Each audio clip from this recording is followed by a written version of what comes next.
All right. Welcome back to the Military Retirement Podcast. This is Vic. Welcome back. This is John here. What's up? How's everybody doing? John, how are you, man? Doing good, doing better, man. Luckily, I'm not in the airplane on the way to Germany, although that would have been lucky and unlucky. Was actually almost not going to be here today, but plans changed. Last minute things got canceled. So here I am. I'm glad you're here, man. In the flesh. That would have thrown this whole live Q&A into my lap alone. And I don't know if I want that responsibility today. It wouldn't have been the first time I recorded from an airport lounge or something like that. So. No, it wouldn't have. From with hotel lounges, airport lounges. I think where else have we had you? I was in the military influencer conference upstairs in their big hall. Right. Yeah. Across from the stadium downtown Atlanta. Mm-hmm. No, all kinds of play. I'm ready to go. Whenever we're ready, we're ready. I got my camera. I got my mic. We're good. Do this. Do it.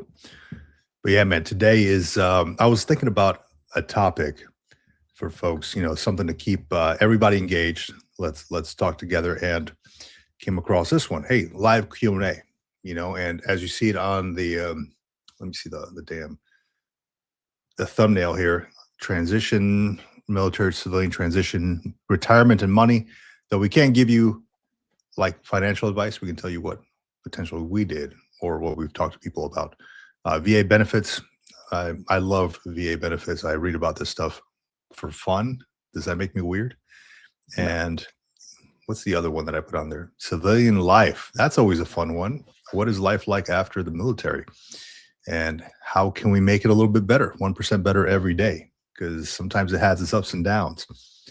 And I'll tell you what, John, this week was an up and down week, or I guess it started down and up, right? Down and up week. And I shared it in one of my other live streams. Had a kind of a rough week at it. And this was all kind of internal, like going through my own mind, in my head. And I thought, you know what? I got to stop playing the victim here. And let's just move forward with what I've got, with what I know. And that's exactly what I did. I wrote down everything that was going on in my mind, and I said, let's get things done, because I have a family. I'm a father, and I need to be that person right in their life. I can't be a freaking mess. So I've got to hold it all together. So as we say, in the Marine Corps, adapt and overcome. Adapt, improvise, and overcome. So that's exactly what I did. Then it started going up, and then I got a text from a friend saying, "Hey, look, I'm getting promoted, and to Chief Warrant Officer 4. Can you make it to my promotion at Camp Pendleton?" I said, "Hell yeah, man, I'll be there." Great friend, known this guy for many years. We were Chief Warrant Officer 3s together. Finally he pinned on Chief Officer 4 over at 1 Meth. If anybody's familiar with Camp Pendleton, it's over at the Del Mar area, right in front of all the water there. They have, I think, 3rd Tracks is out there, amphibious assault battalions and all that stuff. Very nice place, and a lot of stuff gets done out there. So was able to go see him. Then randomly, as I'm sitting down talking to this dude next to me, he's like, "Hey, man, you look familiar." I'm like, "Oh, shit, okay." He's like, "Do you do like a military thing?" And I'm like online? I'm like, "Oh, yeah, I do. So I give him a card, and he's like, "Oh shit, man, this is cool. Whatever." We got to talking. He's about to retire as well. Master Sergeant, Marine Master Sergeant, I think. And then going into the Marine Corps Exchange, I saw some dude that, we connect with these people on LinkedIn and stuff and Facebook, and we don't really know them, but we just see their posts and stuff. I happened to be walking in, and this dude looked familiar. And I'm like, And I pointed at him, and then he pointed at me, and we're just kind of stood there. And so sure enough, it was this guy, Dave, that I knew from LinkedIn, and also the Green Logbook, who he jumps on and talks in the comments every so often. So was able to meet him and his wife, cool folks. I think he's a retired lieutenant colonel. She's a retired major. They live in Iowa or something, and they just happened to be there at the MCX as I was going over there to pick up a new mug. So that's the new mug right there. But yeah, small world, man. Small world, and things happen for a reason, and that kind of perked me up a little bit. Like, man, everybody is doing their own thing. My man is getting promoted over here. These folks are, they came into my life for a reason. He was talking nonstop about, the military retirement podcast and the Green Logbook. I'm like, all right, man, we got to double down on this thing, man. I can't wait for Sunday live stream so we can freaking talk about this stuff. It was great, man. Great week. Yeah, it's good to get that kind of feedback. It really is. I don't get those serendipitous moments as much over here. People don't recognize me out in town because everybody's Italian. So, but I do have a lot of conversations on the base, and a lot of people that I let know, like, yeah, we're doing this thing and blah blah blah. And Yeah. A lot of people are like, man, you guys need to keep this up. Like, whatever it is you're doing, just keep it up. Just keep doing it. Like, fun. It may be slow, it may be taking time, it may be a trudge, but eventually you're going to get to the point where you break velocity, and it's going to be something big. And I'm like, okay, cool. I like that. That's good, encouraging advice, and like to keep the momentum going. So that's why we keep coming here on Sundays with guests, without guests. We don't care. Like, we're here for the community. That's what we built this on.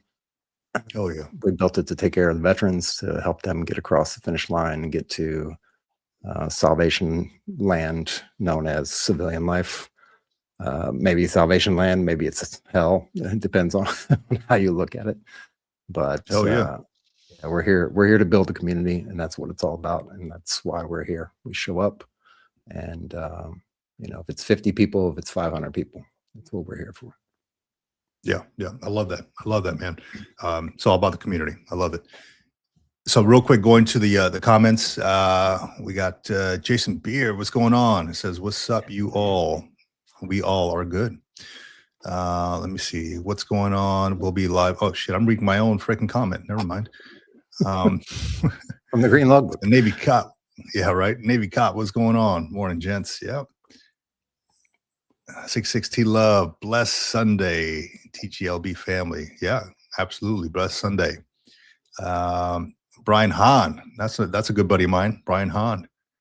Morning, everyone. Lives not too far away. We meet up every so often for lunch, sometimes breakfast and some coffee. Good dude. Retired gunny. Awesome guy. Also using VRNE, by the way. My man is using VRNE, or he will be.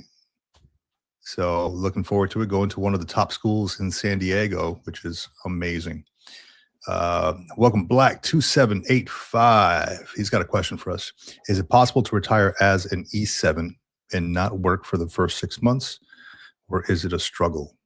I would love to catch up on years of backlogs of things that I've missed. It's a great question, man. Great question. You want to take this one, John? Or I want to dive into it real quick. Yeah. Yes, it is. It's possible to retire as whatever your rank is, actually. And I think, and again, we're not here to give financial advice. We're not financial advisors. We have a guy that does that. His name is Josh from MVMT Financial. He's the guy to talk to if you need to get pure financial advice from somebody who knows what they're talking about. That's the guy. But yes, you can retire as an E7 and take the first 6 months off. Is it a struggle? It depends. And it depends why. Because if you're a year out, 2 years out, I don't know how long you are out, and you can let us know in the comments. Black 2785, just let us know in the comments any details if you want to get into it. But the ultimate answer is yes, you can. The precursor to that answer is you need to do your homework, and you need to prepare for that time when that time comes. If you want to take off the first 6 months, you have to prepare yourself for that, whether that's stacking up money, figuring out where your TSP is at and moving stuff around. If you've got other investments, if you've got other stuff that you can liquidate and downsize a little bit, because what you're going to end up doing is probably, if you don't want to go straight to work, you're going to have to downsize your budget a little bit. You're going to have to figure out what a budget looks like without all the extra perks of healthcare and dental and Yeah. housing allowance and like all those things that you might get as a military service member. You can just take and delete all of those immediately. You will be covered with healthcare once you retire with TRICARE. If you're staying in the States, you should be good to go. If you're moving overseas, you will need a supplemental healthcare to be able to offset some of the stuff for going off post to do things. But ultimately, yes, you can. And the best way to do that is to, again, figure out your finances and get your debt down to zero. Downsize your finances,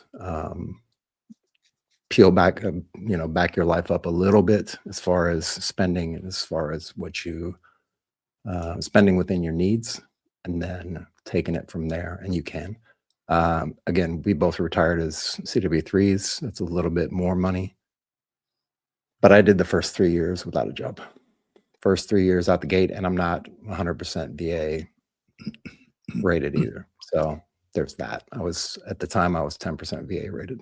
So barely scratching the surface of VA benefits and just a retiree check. And I was able to live fairly comfortably for the first 3 years. And that was a matter of peeling back my finances and slowing down on spending and reorganizing my life to understand that there's a whole lot of extra money that I would get being in active duty, and that I needed to live off a certain amount of money and pay bills and get everything down to zero. That would be my first step, looking in that direction. And you can absolutely do that. You can do it for years if you wanted to.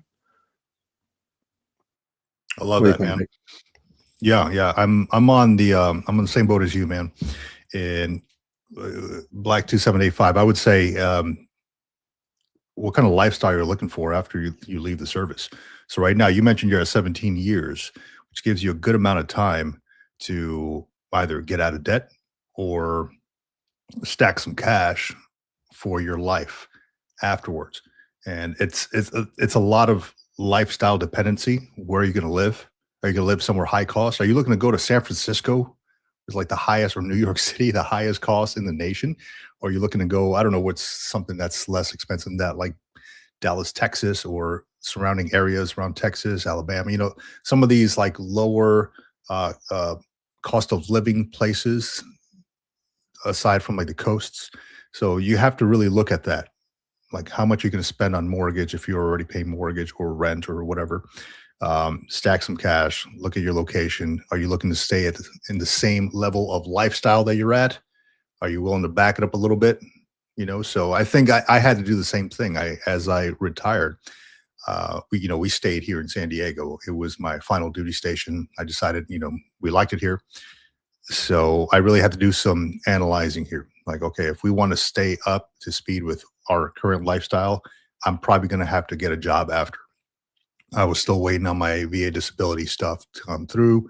I was working off of retirement check. Shit, I was on terminal leave when I got my job. So I was completely the opposite from John. John, you took 3 years off. Yep. I straight up went to work while I was on terminal leave. I got a contractor gig. And because I just didn't know. I was like, I was stressing out. I got to figure out a way to provide for my family. In hindsight, I was perfectly set up to take a year or even 2 if I wanted to off of work completely. I will tell you that if you did that, you'd probably get bored. If you're anything like me. Yeah. I can't sit at the beach all day, man. So you would probably get bored. But yeah, to answer your question, yes, you can retire as an E7 and not work for 6 months. I know many E7s who have retired and have taken some time off because they have made good decisions in their life to allow them the opportunity to do that. Yeah. And I'll throw 2 more things on there. Actually, the very, if you go back in the catalog, it may be still up. I think we might have took it down, maybe still up. The very first person that I ever interviewed was one of my best friends, retired as an E7 from the Army, right around the same time that I retired out of the Army. And he lives in New York City, and New York City is super expensive, right? So I would say, yeah, location is for sure going to be a factor. When you get to that time, when you get to that point where you're getting ready to retire, that last year, make sure you do your BDD and get that stuff done. Find a Mhm. VSO, whether it's somebody who's on the base, somebody who's affiliated directly with the VA, or somebody else. DAV is a good option. Vic used DAV when he got out. Get your BDD process done, get it put in. Make sure you go to the doc and check in on all the things that are bothering you. Everything that you think is going to be something potentially harmful or something that you've put off not going to the doc to see, get it documented, do your BDD process. Because if you get all that Absolutely. done and you've got everything, you got all your ducks in order, and you get rated at say 100% or even 90%, that's going to put you in a completely different financial situation than you would if you just had your retirement check. That's going to basically double what your retirement check is, maybe a little bit more than that. So that, and then the other thing I'll say real quick is just mindset, man. It's all about getting yourself mentally prepared for getting out of the military. You're at the T-3 year mark, and you've got plenty of time to sit down and start journaling, start writing if you can do that. If it's something that interests you, take time off during the day to set aside 10 minutes, 20 minutes, 30 minutes to figure out some kind of meditation. It doesn't have to be meditation specifically, but it can be something that's meditative. So if you like doing drawing, if you like playing music, if you enjoy coding, if you enjoy taking walks with the dog, those kind of things, where you put your phone down and you actually focus on something else that's creative outlet or some kind of other outlet like that, where you can just focus your time, like get your mind prepared and start thinking about what was like, who wrote. This is a great question that I've pulled out of a book lately that I've been reading. And I love this question that this guy asks himself every time he comes across something that's quote unquote impossible or something that's set in stone and the Do rules have tell. been written. He asks the question and basically says, who wrote the rule book that XYZ has to be this way, right? Or that this thing has to be done a certain way. So I would say sit down, think about who wrote the rule book on why you can't live currently at your 17-year mark as if you were already retired. And I think that will get you that kind of mental exercise will get you prepared for that day when you get your DD-214 and you go marching out of the personnel office and back to your car, and you'll feel a lot more comfortable. Your PTSD won't flare up, and you'll be in a better position. I love that, man. Who said that that quote you just mentioned?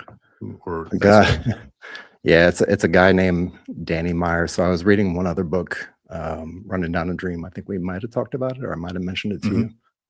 Yeah.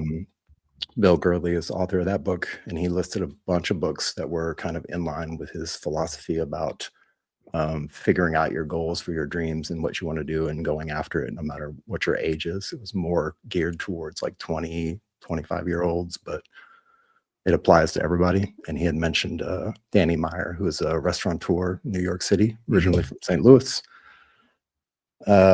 He built a couple famous restaurants. He's the only restaurateur to have restaurants in the MoMA Museum in New York City Oh, right wow. now. If you've ever heard of a small place called the Shake Shack, he's the Mhm. guy that invented the Shake Shack based off of hamburger stands and custard joints in St. Louis and around St. Yeah. Louis area. He took that idea and turned it into a Shake Shack. So, Hell yeah. yeah, interesting, So interesting Danny businessman. Meyer's the guy. Yeah. Okay. Give me a second real quick. Let me close my blinds here. It's starting to Yep. blind me. Blinded. Blinded by the light. Something like a douche. All right. Never known the I lyrics don't to even that know what song. they say. So, where was I? I was going to say something and I completely forgot. Because the damn song you just made me. See the ADHD, man. That's a real thing. Shiny squirrels. Shiny squirrels, dude. Yeah, that's a real thing, man. That's a big reason why I carry these green logbooks with me everywhere, or any logbook for that matter. I gotta write this stuff down. If I don't, this stuff just Gone. disappears from the mind. Vaporized. Yeah, real quick, just go to the comments here. All Black 2785, man, you're definitely welcome, buddy. Anytime. If you have any other questions, shoot it our way, dude. We'll give you feedback on what we've heard, or personal feedback from what we've done. We both have heard a ton of stories from probably, hundreds of veterans at this point. Yeah.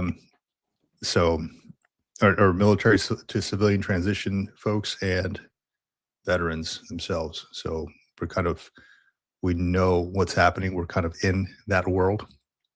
Brian Hahn says, a big factor to determine if you can live on your retirement pay is if your spouse is working. Very good. My wife has a good job, so I have less pressure to get a job. Yes.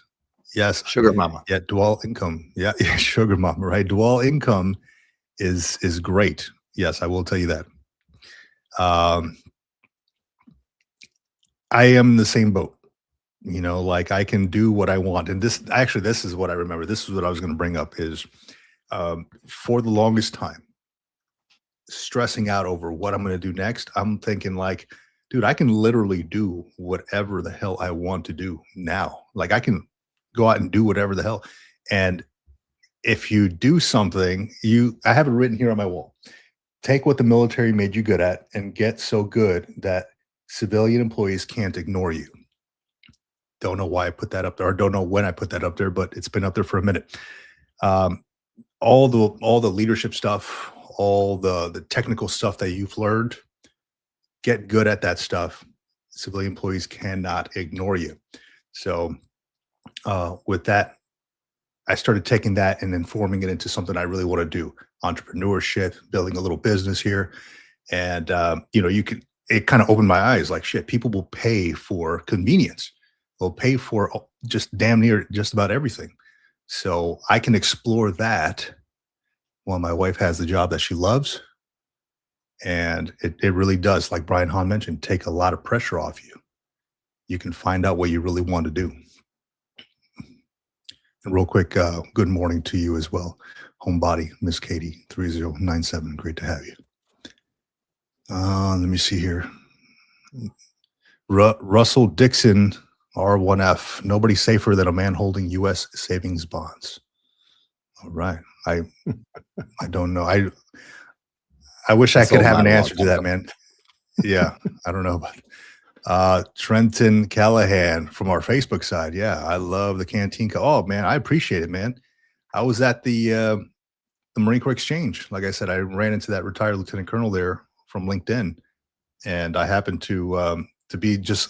I've been there so many times on Camp Pendleton, and I'm like, man, I always just drive by the MCX because you want to bypass traffic. It's a lot of traffic with folks getting off that base. It's a huge base. So this time around, I was like, you know what? I don't care about the traffic. Let me stop by and let me get some mugs. So for the show, right? So I grabbed this canteen cup mug. Pretty good little piece of gear there. Is that a metal one or is that ceramic? This is ceramic. Oh, I am going to pull. Yeah, I do have my other canteen cup, the metal one that you hold, and it folds inside the little cover. I got to pull it out of the storage, man. But I really got to clean that thing too. Who knows who's had that? Yeah. So I don't know where that cup's been. No, hell no, man. It gets handed down from generation to generation. It's got like all these people's names crossed out on it. But the thing is, it's gear adrift, right? There's a saying in the Marine Corps and the Navy, gear adrift is a gift. So when you find gear, it comes across your path, it's a gift. Acquire that stuff. Hold on to it. So gear adrift is a gift. So I appreciate it, Trenton Callahan there. 397 the Fresco too. I hope I'm saying that right. I feel like there should be a vowel somewhere in there. The Fresco. All right. All good. Good morning. Did you do the skill bridge? Oh, that's a great question. I can get into that. Uh, may I? Should I? Sure, absolutely. Okay. I did not Okay. do the skill bridge. I lost that opportunity because I was working too hard at the end. Okay. Good. Good. So the skill bridge. Yes, I signed up for a skill bridge with a. It was a fabrication company, manufacturing company, right? I was going to work on their design side, and I got approved for it. All that good stuff. Signed up for skill bridge, of course. So I know the process. Back when I don't know if they narrowed the time frame now. Back when I signed up for it, it was you could do it up to 6 months, right? I only needed 3 months because I just that's what I felt comfortable with, and that's what was approved. So um, up, it was all good. I went and talked to the owner of the company, and we met, and we hit it off just right. Told him what my what he told me what his expectations are. I told him what I can provide, what I'm willing to learn, and I just loved everything about it. Right? You essentially design. I was designing signs for big like stadiums and stuff like that, right? Like, the Amway Center or whatever, you just design these signs for like marathons when there's races, things like that. And it was exciting. And I was supposed to start on a certain day. And I was emailing. I was like, hey, looking forward to starting. Is there anything else I need? And I got ghosted. I called um, spoke to whoever the lady, the assistant was, or whoever it was. I picked up the phone, asking to speak to the guy that I spoke with, that I met with, and he's in meetings, and he never called back. And the day before my skill bridge was supposed to start, I'm like, look, I don't know, like I haven't been able to get a hold of you for like 2 weeks. Is this still going? Like, should I show up tomorrow? Ghosted, nothing. So I just didn't go. I'm like, well, it's been 2 weeks. Like I can't get a hold of the guy. I'm not going to make the drive all the way out there if I don't, if I'm not going to, he's not going to give me the time of day or anything. So this dude decides to, the day after I didn't show up, he calls me back. Like he calls my phone and says, hey, you didn't show up. So I'm going to have to report this to the command. And I'm like, okay, do what you got to do, dog, because I got all the emails, I got all the shit saying that I'm trying to get a hold of you, and you completely ghosted me. So unfortunately, I was looking forward to this, but it didn't work out. In the end, it didn't work out. I went and talked to the XO about it and explained. I'm like, hey, I don't care that this guy's going to contact you, whatever. Just let me tell you what happened exactly, just so you guys are informed, because I know the CO signed off on my crap. So that was my skill bridge story. I got ghosted, man. It's not the same for everybody. Sometimes skill bridge, you get in with good companies. There are companies out there. I don't recall the name of them, but they actually make you pay to get into their skill bridge. Don't do that crap. It's supposed to. I'm coming across the name now. I'm not going to call them out here on the live stream, but they make you pay to get in there. I don't know if they changed it. I know it was like that at least last year when I heard people trying to get into it. So you got to buy some kind of a course in order to go through it, which shouldn't be that way, but there are some legit ones out there. If you're looking to get into the trades, if you're looking to get into different cohorts, SkillBridge is an amazing, amazing thing. Damn, I was ready to put some people on blast too. No, that's cool. That's not, Now, well, you know what? I would put them out there, but it's like one of 3 of the companies, and I'm like, I don't want to put the wrong one out there. So I'm like, which one is it? I'd have to do the research first. Yeah, it's all good. Yeah, I was just kidding. Yeah. We don't put people in corners. No, I don't want to put somebody on blast like that, man. Chris Goose, revved up like a deuce. Okay. So it's not like a douche. Okay, I got you. All these years, I've been saying the wrong thing. And I say it proudly too. I'm at like the bar. Like nobody corrects me. Since high school. Every Navy cop is on my back too, man. Revved up like a deuce. Comparing energized to accelerating a 32 Ford Hot Rod Deuce Coupe. Had to look it up. Well, okay, the lyrics confused me. Back to the podcast. Yeah, I love that. Back to the show. And let's bring it back to center here. Center mass. All right. Good stuff. Good stuff. Charlton Zimmerman. Hey, good to have you, buddy. Back in my day, my lead E6 retired after 16 years in the Navy, early retirement. Does the military still do 16 early retire? So that I think that's called Terra, right? It was called Terra. I think it doesn't apply anymore because I think I looked at it when I was sitting at the 16, 17 year mark. I had a friend who got out at 15 years. And at the time, like he was just so done with the Marine Corps. And he got out at 15 years. And when they offered the Terra, but then I looked at it, I think he got like 30% or something retirement. And I'm like, yeah, I don't know if that's worth it, man. Just push through another 5 years. So I don't know that Terra, they open it up sometimes. At least I know in the Marine Corps when there's there's too many people in the service and need to like slim it down a little bit. So they'll open up the Terra sometimes. Yeah, they had it open again. They closed it in 2018, then they opened it back up until December 31st, 2025. So yeah, I think it goes by, needs of the military, what they need, and if they need to do that, and if they need to reduce the force. Yeah, I don't think it's a thing right now though. Yeah, no, when they have to reduce the force, that's exactly what it was. It was, I think this guy retired in 2011, 2012, and that's when they had the Terra open at that time, and he took it with a quickness.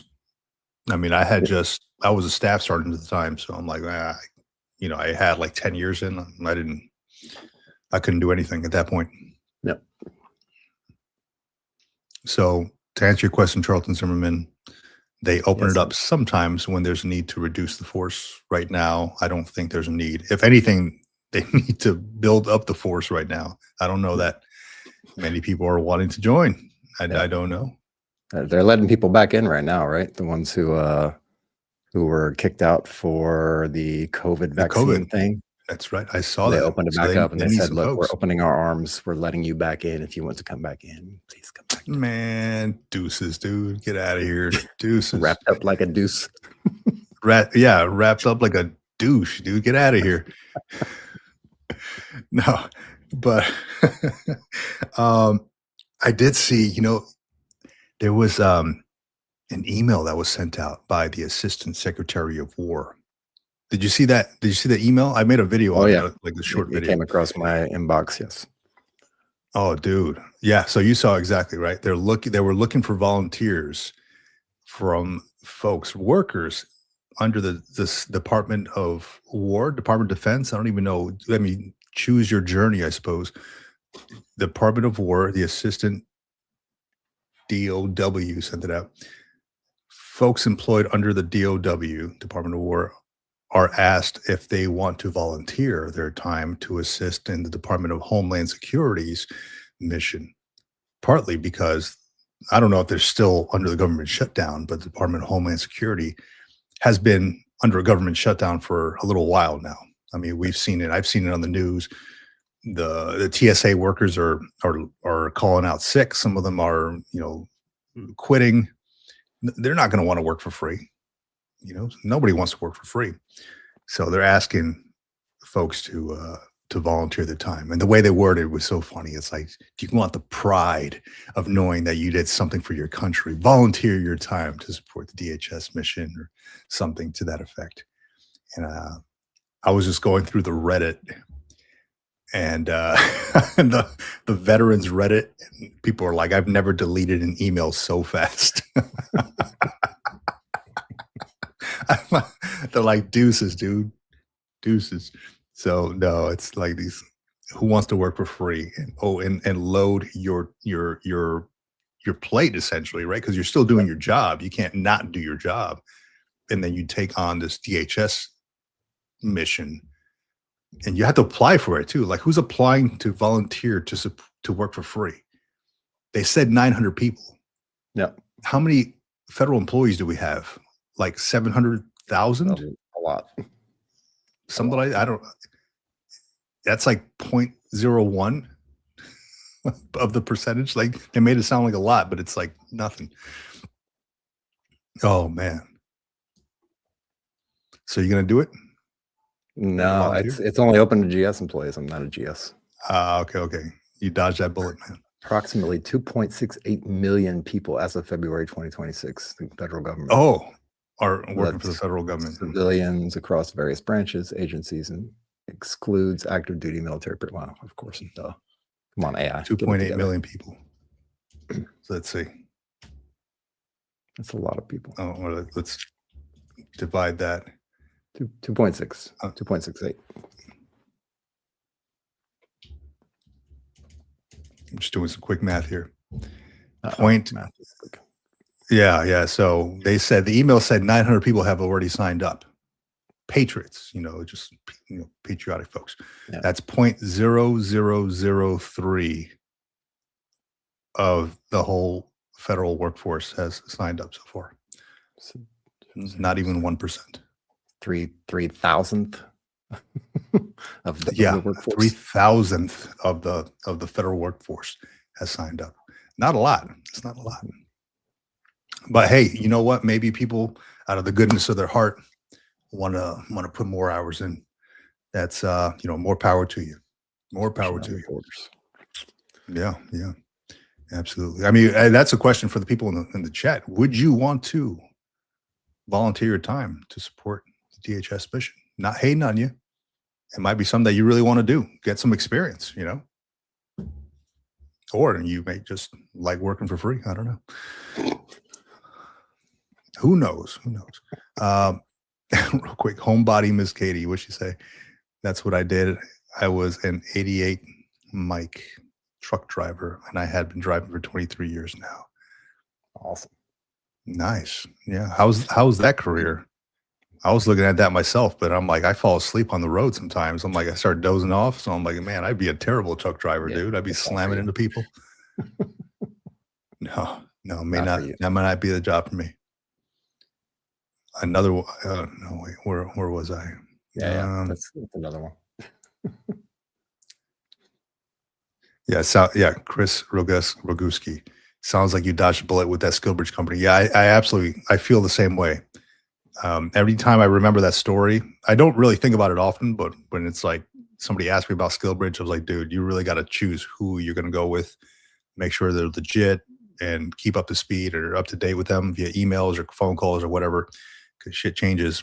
And yeah, I feel like I really dodged a bullet. It would have been cool though to do something like that. I wanted to shift into something like that, but it was like a sign fabrication company, but I was going to work in their whatever design area. Very techie type stuff with using CAD and all that, so it was pretty cool.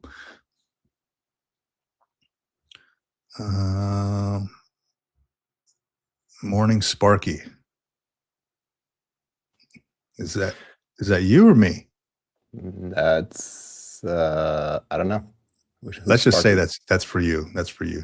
That's for me. Morning to you. Sparky here. Roger that. Brian Hahn, Semper Fi. Brian Hahn, good to see you, buddy. Okay, we got another question here. It looks like doubling down on freedom. When you're retired, I'm working on a military transition project focused on mental domain as a business, not Skillbridge. Looking back, would you have paid a fee to be a part of a facilitated cohort?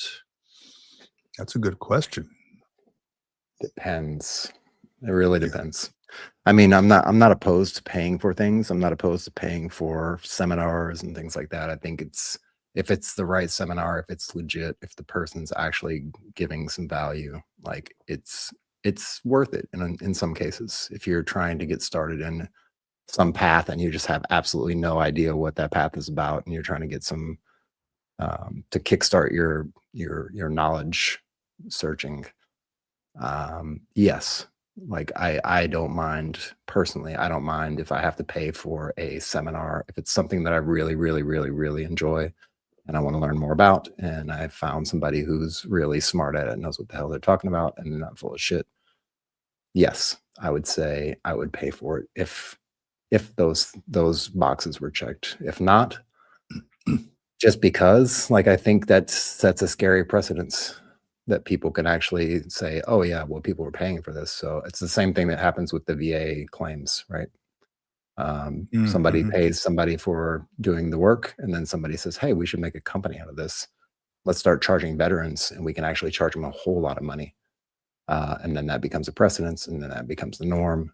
And then you've got all these problems with VA claims sharks out there taking people's money to do VA claims. I think it falls into the same kind of category. If you set the precedence for people paying for that, and then it becomes a thing, and people start paying for it, and it becomes normal. Yeah, yeah. I would have to get first off. I'd be curious what it is, right? But I mean, I would have to get a ton of educational benefits and I guess trade benefits if it's like a plumbing company or something. I'd have to get a lot out of it in order for me to want to pay into it. So because we understand skill bridge, right? Skill bridge, you're still getting paid by the military because you're still active duty at that point, right? And then you're going to transition over to the to terminal leave and all that stuff. So you're still getting paid.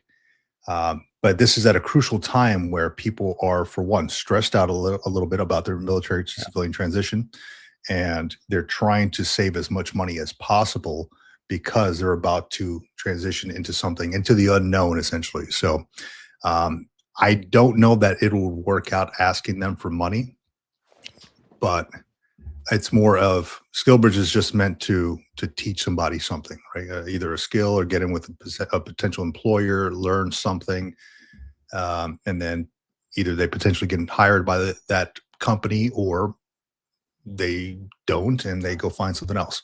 So, I mean, much luck to you if you start charging for that. Um, Me personally, I don't know if I would pay for it. Depends on what it is. I'd have to get a ton of value out of it though, if I'm going to be paying for it.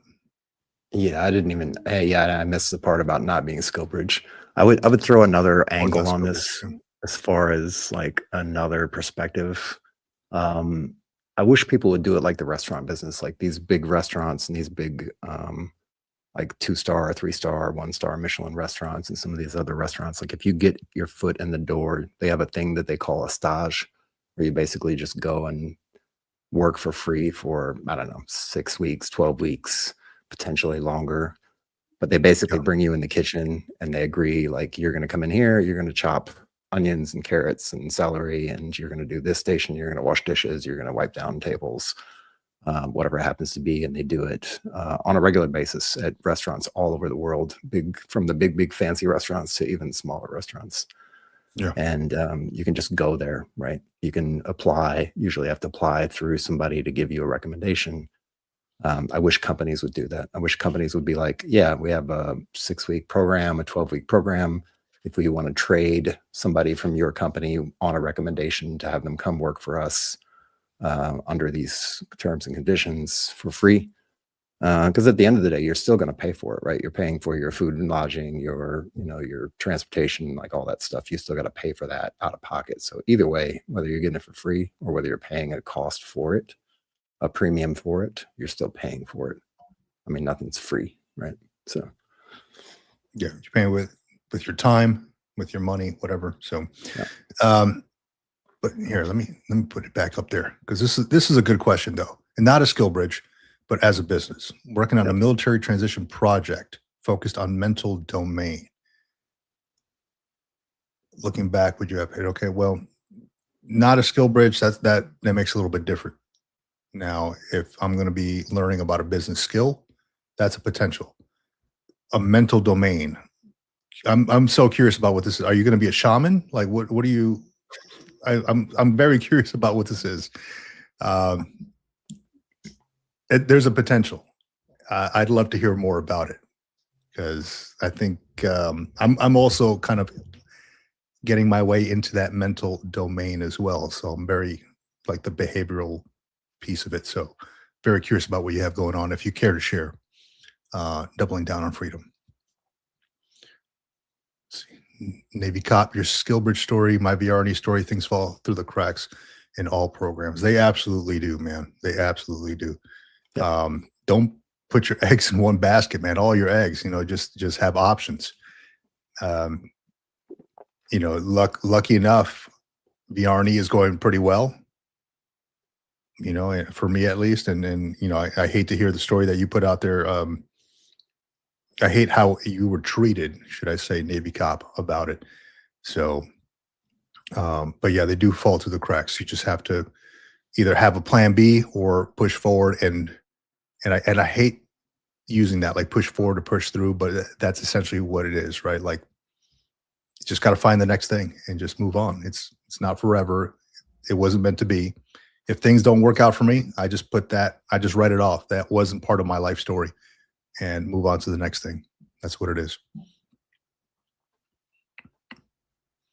I think Russell Dixon here is a great example of moving forward and making big things happen, man. He says, I didn't pass the 8th grade and had a decent work career in the trades. Just saying. Yep. That's freaking success right there, brother. That really is. Yeah, I love that.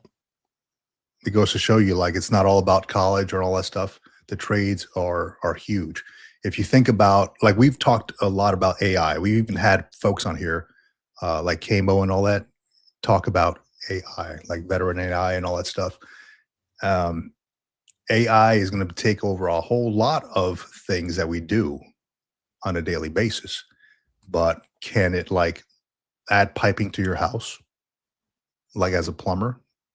I mean, it's going to take a while to get there. They're already doing like 3D printed homes and all that, but it's going to take a little while to get there. Are they going to be able to inspect your house, like the home inspector?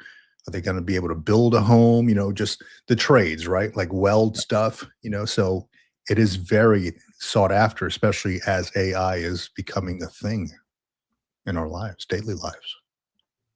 Yeah, Navy cop says it just exactly. The trades are needed more these days than ever. Yeah. And on top of that, we've canceled cultured shop class and things like that. So they don't exist in high schools anymore. As far as I know, they don't, unless it's a trade high school maybe. But I don't even know if those exist anymore. So they have something like that. So they have, there's a high school nearby that has like diesel engine mechanics. Yeah. And I remember taking that in high school myself. Mm-hmm. So I don't know why. They probably wanted the students to work on the freaking buses. I don't know why they wouldn't have just regular mechanics, but for some reason it was diesel engine mechanics, and there's a high school nearby here that has the same thing. So, but I don't know about shop classes.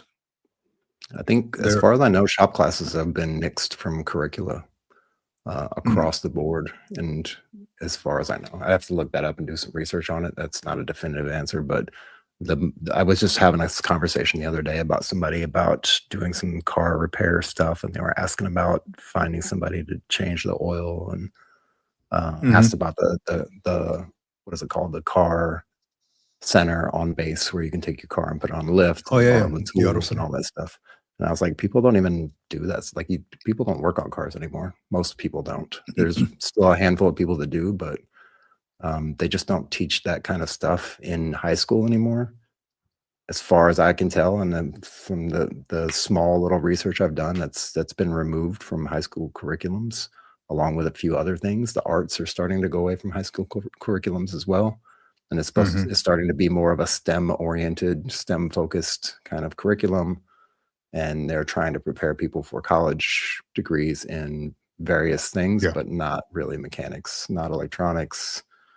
That's going away, and it's sad. Yeah, I can see that, dude. I mean, like, it's, if you're a parent, it's really on the parents now to teach them, to teach kids. Anytime I have to work on my vehicles, I will drag my kids out there, my boys out there, and show them. Like, we've done the starter, the alternator, every so often. I mean, it's easier to go and change the oil at the local shop here, because that way I don't have to dispose of all the crap and have the little pan under and all that, so, and potentially mess up the driveway. But when I do, every so often, I'll change my own oil and I'll show the kids, like, hey, look, here's how you change it. Here's how you, the dipstick and all that stuff. if it's making a weird noise, it's probably, the whatever, the lifters, or, just, you know, showing them how to take care of that, because it will take care of them if they take care of that thing, right? Yeah. So, but a lot of the trash today is all computerized. A lot of the stuff is very, you can't really work on it. So I remember when I had my 73 Pontiac, Yeah. before I sold it. So I would get in my own vehicle, right? I have this Honda and this SUV, and I would get into it. Computers everywhere, everything's computerized, right? And then I get into the Pontiac, and it's like completely, it's a different world, dude. It's this 1973 Pontiac, right? Yeah. You can even like the gauges and all that stuff, like you can see it when it's like going down on gas. It'll like physically just like struggle to get back up and like go down. And, it's an old school thing, right? And I really enjoyed seeing that. Like they don't make that anymore. Everything's computerized, everything's run by a chip. So it's good to know, even like driving stick shift. It's good to know these things. Yeah. Right. So Absolutely. they don't really, I know they sell cars that are stick shift, but now like my car has like paddles. Yeah. I don't know. I've never used that trash. DVT 23 Tiger Nation. I'm joining in soon, leaving in less than a month. Any advice? Any advice? We're curious, 23 Tiger Nation. What are you talking about, joining the service? Which branch are you joining? What is your potential job going to be that you're signing up for? Let's see. Oh, he also goes on to say, most of my family and friends don't like the military. That's all right, man. This is I'm assuming you're an adult, right? So it's time for you to make your own decisions. You can't make everybody happy. No. But what's best for your life? I mean, you can talk to a lot of folks in this show, and they'll tell you, hey, the ups and downs of life, but ultimately, when you're retired, life ain't that bad. If you're willing to go the long haul. So, yeah, let us know, 23 Tiger Nation. You're leaving soon, less than a month. What branch are you going to? What branch are you going to be joining? Very curious about that. I can talk about that stuff all day. I've never been a recruiter, but having my own kids who are interested in the military, there's a lot that we can talk about. Lots of comments today. Yeah. Chris Roguski, NDAA, extended Terra until 2030, but policy and requirements authority has not been pushed down to the service level yet. All requests have to go through SecNav until that happens. Okay. Well, that's good to know, man. Yeah. I mean, each branch does its own thing, right? Each branch sets its own Terra stuff, even though it's probably a DOW program. Let's see.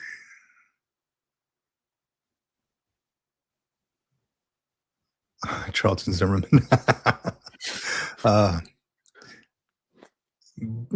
Benny DeMarble, 8890. Good morning, everyone. Good morning, Benny DeMarble. Morning, Benny. Yeah, good to have you on the Military Retirement Podcast and the Green Logbook. I think we're sharing everywhere today. We're streaming on YouTube, both channels, the Green Logbook and the Military Retirement Podcast, on LinkedIn, on 3 channels on Facebook, 3 your channel, my channel, and the Military Retirement Podcast channel. So very good stuff. Jason Beer says it's a forever battle, VA disability compensation. Yeah, it can be. And I'll tell you, John, I have a friend, Air Force veteran, got out maybe 18 years ago, something like that. Never filed a claim. Does not have a rating. And just now is telling me, hey, look, you have this channel, man. Can you help me out? I'm like, well, maybe, depends on what it is, right? Yeah. He's like, look, man, I'm walking now. I'm starting to, got to get back in shape, and my legs starting to hurt. It's from this injury I had when I was in the Air Force, but I never went to medical for it. Like, what can I do? I'm like, damn, dude, like, why didn't you go to medical? He's like, well, I just like pushed through it. I didn't think it was that bad. I'm like, Yeah. don't that's the push through it, right? Like, we shouldn't do that. If something's not right, something's not right. So I asked Raider HQ about this too, because I Yeah. really didn't know where to start with that. Like, hey, and talking to him, he's like, hey, go back and look at potentially any issues that would have um, exacerbated that. Like any specific things, like, hey, was he a parachutist? Did he jump out of a 7-ton? And his leg hurt. Whatever it is, and potentially after that, I still have to get with him a little bit more, but potentially after that, getting buddy letters, and something from like service records showing that there was training involved that may have contributed to that issue. So if you haven't gone to medical, if you haven't done all those things, it's a little bit of an uphill battle. It's not definitely a no, but I think even getting like a 10% rating would help this dude out in Yeah. getting something from the VA. Like, hey, look, I just need some meds, man. I need something to help me. I need somebody to see me without me having to pay an arm and a leg through his insurance, right? Through Yeah. insurance. Even a So 0% rating, right? yeah, even a 0% rating. That's right. So That'll get your foot in the door, if nothing yeah, else. and I mean this guy's a young dude, right? Like, you're a little older than me, but pretty young. And but I mean, there's a ton of Vietnam veterans too who don't have ratings, Yeah. who never, like, shit. I have somebody in my family who was a Vietnam veteran who is like 90 and never went, like, doesn't have medical stuff, doesn't have a rating.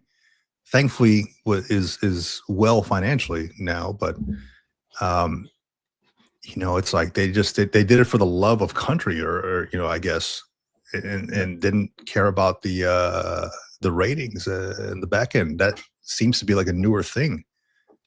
When I started getting out of the military, and 2 years ago, and everybody started talking about, hey, go to medical, go to medical. I'm like, what? Like, I'd never, like, up until my 18-year mark, I've never heard it that much. Like, hey, dude, you got to go to medical. You got to go.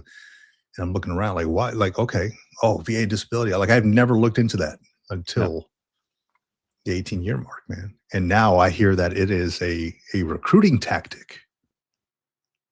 Have you heard of that? I have not, but I can imagine. Yeah, it's a recruiting tactic. Like, hey, man, you do a couple years in, man, you get 100%, man, get paid for life. I can imagine. Yeah. Either way, what up, Jason? Good to have you here, man. Good to see you again. 397th Fresco 2.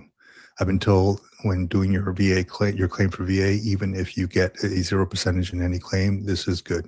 You want 0%. I've been told. Yep. It gets you started, right?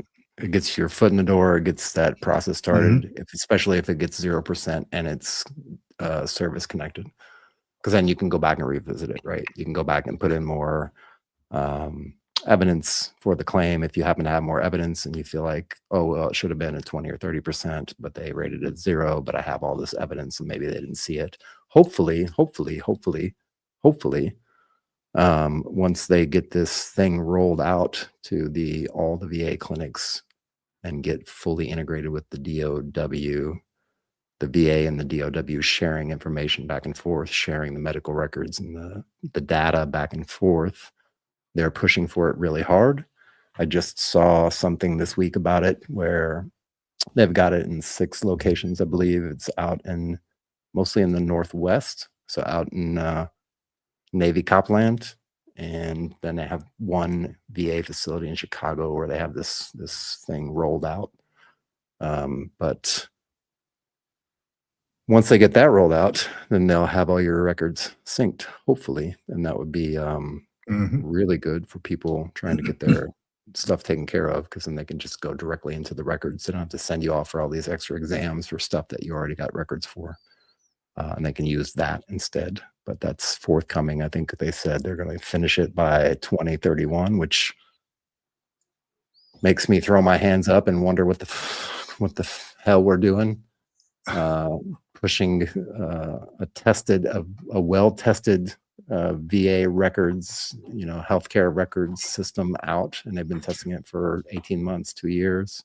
Now we've got till 2031 to wait. So it's quite a ways, man. I don't know why it takes so goddamn long, but it's quite a ways. Whatever, it's on the way. Hopefully that'll help out with things. Navy Cop said it well here. 0% rating on anything basically says the VA does agree that there is an issue, just not enough for a check. It can help you get services through over something you aren't rated for at all. Very well said, man. I appreciate that. Knowledge from the cop of the Navy. Let me see here. And I like this. Charles Zimmerman mentioned this the other day when I said, are you willing to volunteer your time? And his answer was, Navy, never again volunteer yourself. That's where the journey begins, man. Oh, man. Let's see what we got here. I like that. Egg of Famous. That's a great name, by the way. Reminder that both y'all exist and make a difference, just making people's day. Well, I appreciate that, man. Thanks, man. That's very, very good of you, Egg of Famous. And I love the name, and I love the profile photo of an egg. Have you ever heard of Gutenma? It's a Japanese Gudetama, I think Gudetama. So it's a funny Japanese cartoons are very funny to me, right? I watch a few of them, and Gudetama is this. It's called a lazy egg. It's a leg that just like lounges and shit. Just an egg yolk. You can look it up. It's freaking hilarious. Yeah, looking at it right now. Lazy egg. I have to Google this shit. Whenever you tell me, I have to Google it immediately. Yeah, my kids are very into anime and Japanese stuff, and having lived out there too. So Gudetama, the lazy egg. That's a good piece of gear. Ronan Bruv, what's going on? Hey, y'all. What up, Ronan? What's going on, man? Ronan is he's the one that wants to start that VRNE channel, dude. Standing by to stand by, dude. I'm ready for that. That sounds like fun. Let's see here. Oh, okay. Doubling Down on Freedom came up with the answer here. Think small mastermind group. Think small mastermind group focused on speeding the mental transition topics and process from the service lead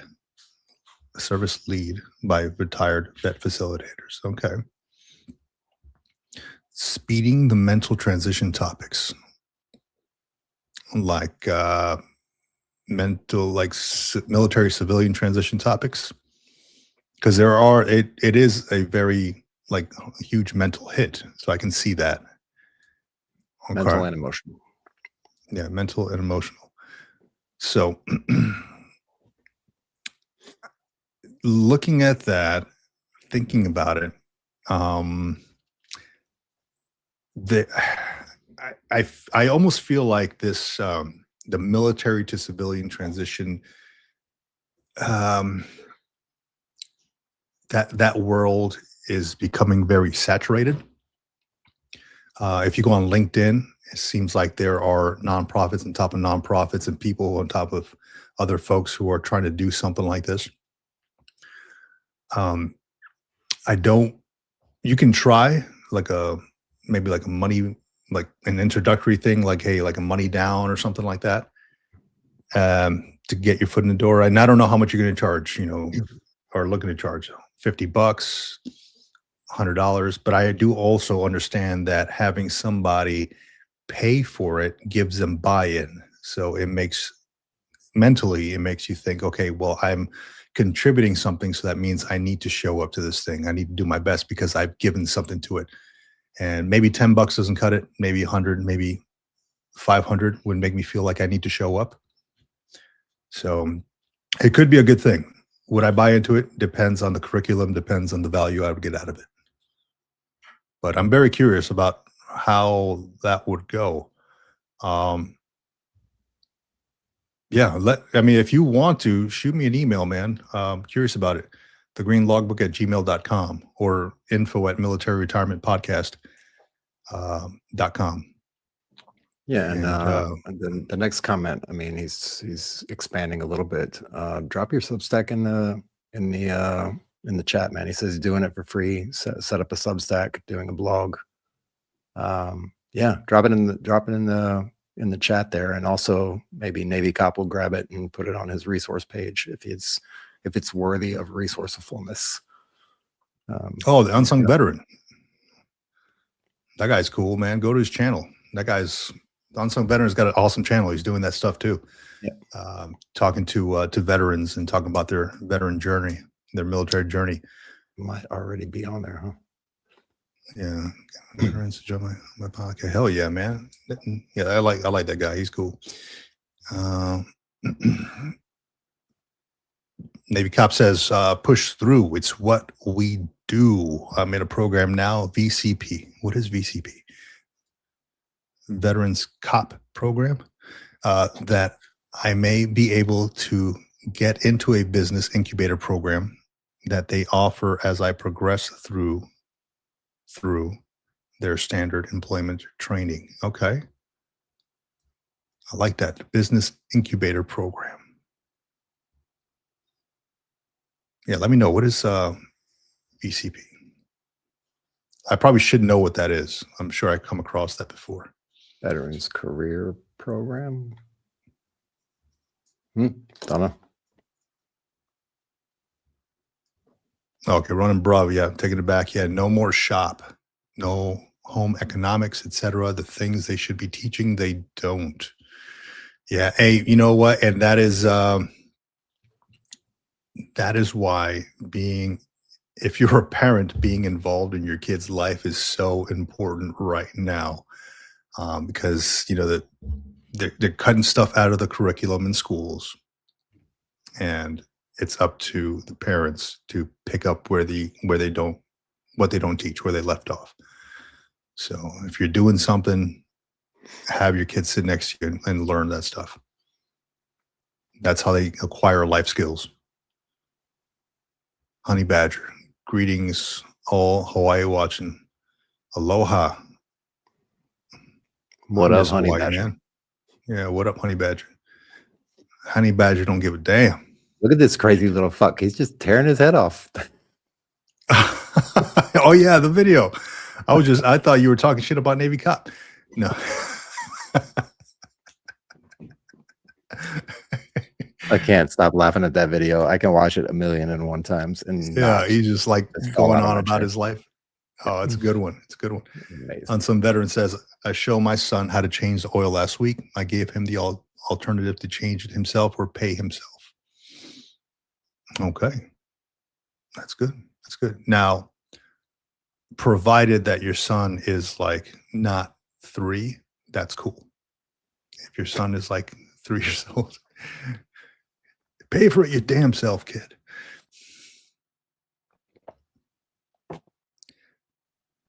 Let's see.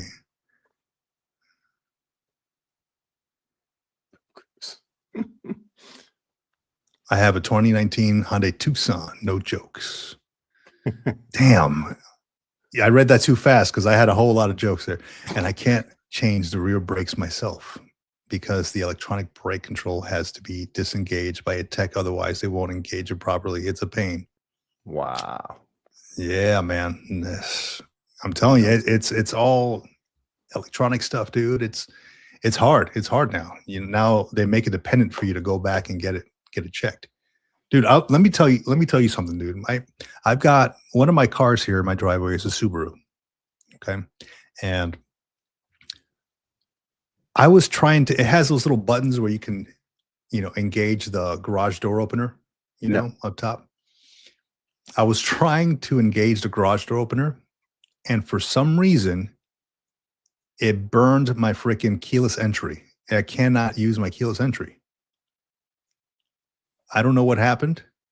I had a guy come out here. He's like, and he took the keyless entry is behind in like the trunk, it has like the door that goes up. He had to take apart the whole thing because I just couldn't figure it out, man. I was looking at like YouTube videos and all that, and this dude, he's like, "Yeah, your keyless entry module or whatever is like burned." Like he opened it up, like the chip is burned. I was like, he's like, "What'd you do to it?" I go, "I was trying to program the freaking garage door opener." Like it had nothing to do with keyless entry, dude. It still doesn't work. It blew my mind, dude. Like how how that's it. How um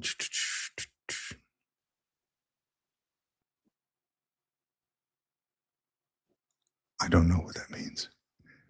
I'm reading VR boxing clipped and I don't know what that means. I am the chief observing. What are you talking about? He's watching you right now.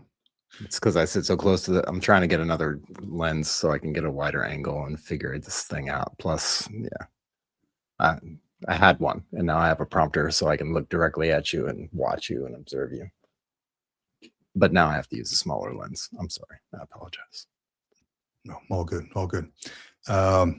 Navy cops. Okay, VCP, Veterans Coaching Project. They host training cohorts that take vets through employment and business training, depending on the track you get into. I hadn't heard of it until I was invited to join. That's very cool, man. Well, I hope everything goes well, dude. That's awesome. Awesome. So here's what I'm gonna do, John, really quick. I need to get a refill of my coffee. So just give me a few, like 2 minutes. We You put down to hold this? be back in 5 minutes banner up? No. Yeah, I got you. No, yeah. You down to hold down the fort? Yeah, I'll I be got right it. back. Got All it. right. While Vic's gone, I can do what I want. Woo! Snow White, step off. Okay. There is a couple things that I wanted to pull up, and I gotta find them. So the thing that I was talking about, VA, with their long-awaited / long doubted healthcare transformation finally happening, the federal EHR, Electronic Health Records Management. Like I said, they have it rolled out to 6 locations. Currently, they've been testing it for the last 18 months, I guess. And what that's going to be, timer set. And what that's going to be basically is the DoD or DOW, whichever one you want to call it, and the Department of Veterans Affairs are going to be merging or having a partnership where they can share information back and forth, primarily medical records, medical documentation, service documentation, so that when you go and apply for a VA rating for whatever it happens to be, and you are trying to go through that process, a lot of times what they'll do is they'll send you to go get current medical examination for some of that stuff. Yes, it's still going to apply in a lot of cases, depending on what you're putting your VA rating stuff for. But in a lot of cases, if they have the documentation, say you're doing the BDD process, right? And the BDD process is really easy. So maybe that's not a great example, but the BDD process, essentially, they have access directly to your current medical records because you're still on active duty. What this kind of EHR thing is going to hopefully allow is for that type of synergy to happen so that you can then be out for 10 years or whatever and put in your first claim through the VA, and they'll be able to dig back and find your records and get access to that stuff. They've been talking about this since Trump took over again 2 years ago, from the very beginning, and they've been building this partnership over time. Not to mention the VA ramping up some of their electronic systems, electronic management of documentation and the systems that they have. They've implemented a new tracking mechanism in the VA, on the VA site, where you can actually get a better overview of what you're looking at when you're putting in your VA claim, and you can track it a little bit better through the VA site now, and get some better real-time feedback that you wouldn't normally get when you're waiting for your claim to be processed and claim to be approved. So that's definitely one thing for sure. Keep an eye on it. I know there's a lot of hate in there. I put a comment on here. The only thing that concerns me as a seasoned software analyst and IT person is how the user interface is handled. I see the article that you've gone to every VA healthcare location soliciting feedback. Does the Oracle not have an effective front-end UX UI department? Which basically means, are they actually having somebody design the front end of that website interface, whatever it happens to be for the veteran specifically? Because I know how a lot of these softwares get built for the government and they're not necessarily user-friendly. And they are pretty buggy usually, so at least they're doing something. But that's always my concern when they're introducing new tech into the government, is that they actually sit down and do the UX UI design. I don't think I haven't ever seen it in a contract as part of one of the salient characteristics of a software contract for the government, is actually having a UX UI department, which is user interface, that actually builds the user interface so that's easily accessible to the user and that they can navigate it easily, and they don't have to go through 47 clicks and 10 different steps just to get to the one thing that they're trying to get to, which in this case would be your health records or your service records. So that would be amazing. More to follow. Like I said, their timeline is pushed out to 2031, which kind of sucks. Especially in today's age where you could vibe code it in like 5 minutes and have it live in a month. But who am I? What do I know? Are we talking about Navy Cops Hyundai? Yes, we are talking about Navy Cops Hyundai. I just came in mid talk, so no, we're talking about the electronic health records system from the VA. I mentioned it a little bit. Yeah. Expanding on that and why and how it happened and where it came from, and the SecDef and the VA secretary getting together and kind of starting to build that partnership so that they can do this easy handoff from service to VA, right? That's kind of the overarching emphasis of it, is to be able to take someone from military service through their transition to their VA status afterwards, and have that as seamless as possible. That's kind of the opus for it. So, gotcha. Yeah. So when I was speaking to this gentleman at this promotion ceremony I went to, he had mentioned that he's going to get out here. He's about to retire in May, and or excuse me, later on this year, not May. It was October, I think, and I asked him a few questions like, hey, have you started your BDD? And he's like, no, not yet. I'm like, well, you may want to look into that like ASAP. That's probably one of the biggest things. Then we got to talk, and this is right before everybody showed up, right? I showed up a little bit early. He was there. We introduced ourselves to each other. We were there for the same thing, the promotion ceremony. Then he's like, yeah, I'm going to be doing all my medical stuff. I was like, hey, just don't forget also to go to the civilian docs.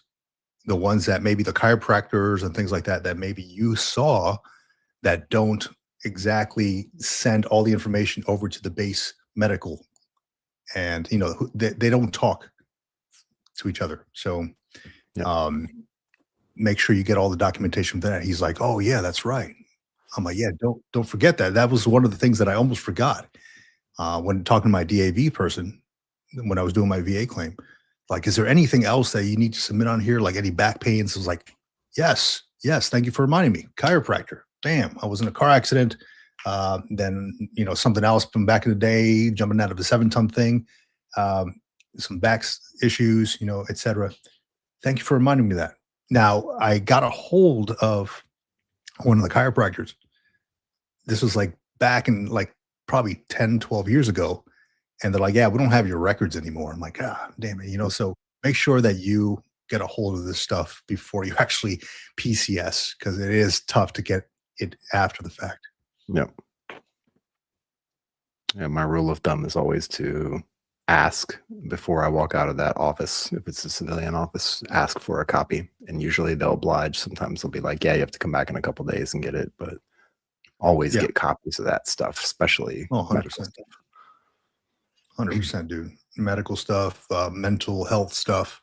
Sometimes you get the referrals, and they don't exactly, like to a civilian therapist or something like that. They don't exactly talk to the base, um, the base docs. Yeah, make a full copy of the medical record before I left on the last day. Yeah, that's a good idea, Navy Cop. Make a full copy of medical records. Uh, I, dude, I've got that thing saved in multiple places just in case. Right, I've got several hard drives. I've got I've got a file cabinet here with the actual physical records. So you got to make sure you don't lose all that stuff. Keep good files of that. Muy importante. Yeah. What else did I miss, man? While I was out of here, That was I it. got some crazy comments going through here as Yeah, well. this lovely comment. Let's throw it up on the screen. I don't know what it's about, but the sweet chin music still works. I have no idea what that means, man. No idea. Sounds funny. Was a patient company. Yeah, some legit stuff on the comments here. If you want to bring it up. Patrick F. PNW. It's a reasonable assumption as a patient that there's a coherent and complete medical record behind the scenes. Critical error, absolutely. Med documentation system is so broken. Yeah, I mean, you have to advocate for yourself at some point, right? You can't put all your trust and faith into the freaking E3 who's in charge of medical records, who wants to leave on a Friday or pissed off that he's there on a Monday after PT or whatever. You don't want to put all your trust and faith into that. Now, we like to think that we can, but this is your life. Make sure that you are up to speed on what's happening. 397 the Fresco 2. Do not forget a copy of your dental records. A lot of service members forget a copy. Yes. I work in the dental. Yeah. Excellent. Good And when you get your records, as I recall it, they give it to you like in a sealed binder, right? When you PCS, isn't like a sealed envelope, and you have to until you get to retirement. Because when you get to retirement, then they seal it up and they send it back to stateside to whatever centralized record keeping place. Yeah, but that's very good. I'm glad you brought that up. He or she, I don't know what 397 is, but do not forget a copy of your dental records. Excellent. What other kind of records? Somebody had asked, somebody asked in the military retirement group about their DD-214. Like, does it even matter? Like, does it matter to go over there and make sure that everything's updated for your DD-214? Like, what does it matter that their awards are correct? Like, why should I give a crap about it? Was their actual question. And there's a lot of feedback, like if they're looking for a federal position, federal job, if they have time deployed, there's a potential for some incentive there. I think it's for like leave hours. I was just looking at my SF50, and it said because I had time deployed, I get some kind of incentive. I can't recall what it was, but some kind of incentive for it. It might have been like 6 hours versus 4 hours of leave time, something like that. Yep. True So story. it matters. It matters to look at your DD-214, make sure all your records are correct. Yeah, and I mean, if you haven't, I think we you might have done a video on it as well. No, I'm pretty sure I did a video on it as well. But if you haven't yet, and I just did this the other day just for shits and giggles, just because. If you haven't downloaded your records, you can always go to milconnect.dmdc.osd.mil and log in there. Hopefully you have a CAC. If you don't, hopefully you have the other login. I forget what it's called now, but the way to log into this site, and this is where you set up your beneficiary information, you set up your DEER stuff, you can manage your proof of healthcare coverage and all that stuff. And you can also go in here and grab your military records, and you can get them all, like check all the boxes and have it send you a link. And then you can go to that link and download all your military records and stuff that you can have. If you don't have electronic copies already, you can get a comprehensive electronic copy from here as well. So Excellent. That's good to know, man. And I would say, yeah, make sure your DD-214 is good to go. Make sure that all your records are good. Make sure that your service stuff is good. I was just watching, as I normally do when I wind down in the evening, because school can take a toll, and then work and all that stuff. Excuse me. There's this dude on YouTube, and I really enjoy his videos because he goes and calls out people with stolen valor, right? That has been a thing. We all watch that. It comes up every so often. People with a stack of freaking ribbons, and they're like, "Damn, this dude had 9 Purple Hearts. Like, how are you still alive, dude? Like, crazy." No, and literally, this is what this guy was being like confronted about, saying that he had 9 Purple Hearts. So this guy's name, the YouTube channel is Don Shipley. Don Shipley, awesome dude. He's got a son. I can't remember. DJ, I think his name is. But this guy was a former Navy SEAL, an older guy, right? He's older. He's probably like in his 60s, and he goes around and he's like, people get a hold of this guy to say, "Hey, look, I came across this guy who's doing this. He did a public speaking gig, and he mentioned that he's a Navy SEAL, but I don't think he is. Can we look into that?" And this guy Don has this database of every Navy SEAL that there ever was. I think before 1967 or something like that, there were frogmen, and then they transitioned over to Navy SEALs, right? And he has this whole database, and he goes around the country just like, "Hey, where'd you serve? What'd you do?" And it's so uncomfortable that I love watching it, dude. It's like it makes me cringe just watching these people try to explain their service. yeah. And the one yesterday I was watching, the guy was a storekeeper, second class, saying that he was he was promoted from E5 in the Navy to captain in the Navy. That's like 10 ranks, dude. Like like a captain is like a colonel, right? Like a full bird, right? A captain in the Navy. And an E5 is an E5, right? So I'm like, he said that he was promoted from E5 to captain. And I'm like, and this guy Don's going along with it. He's like, "Oh, okay, man, that's a hell of a promotion," just like, wow. He's like, would it surprise you if I told you that this is not real, that what you're saying is not true? And the guy's like, "Oh, absolutely it is," and then I don't know if it's like a mental thing. Like they say it so much. People say the lie so much that they start to believe it themselves. And so this dude Don just goes around the country just calling out stolen valor on these Navy SEAls. I love the channel. If you haven't seen it, go check it out. This guy is awesome. Like Navy Cop said, he's been on several podcasts and wild stories. But sometimes he takes his buddies out there with him, like these older dudes. He's like, "Yeah, dude, I served in this team. I don't know who you are. You don't even know the people that you've served with." It's incredible the stories that people come up with. This dude said he had 9 Purple Hearts. 9 Purple Hearts, dude. How are you still walking, bro? Like what? Yeah, Navy Cop said it good. "You've never heard of first class captain gunnery sergeant of the Coast Guard, a very limited and off-book program." Yeah. And every time they're confronted with like the stolen valor stuff, they're like, "Oh, I can't talk about it, man. It's confidential." Really? Like, yeah. So confidential, you can't tell us anything about your service. Come on, bro. Yeah. Come on. Come on. I encountered somebody like that at a party.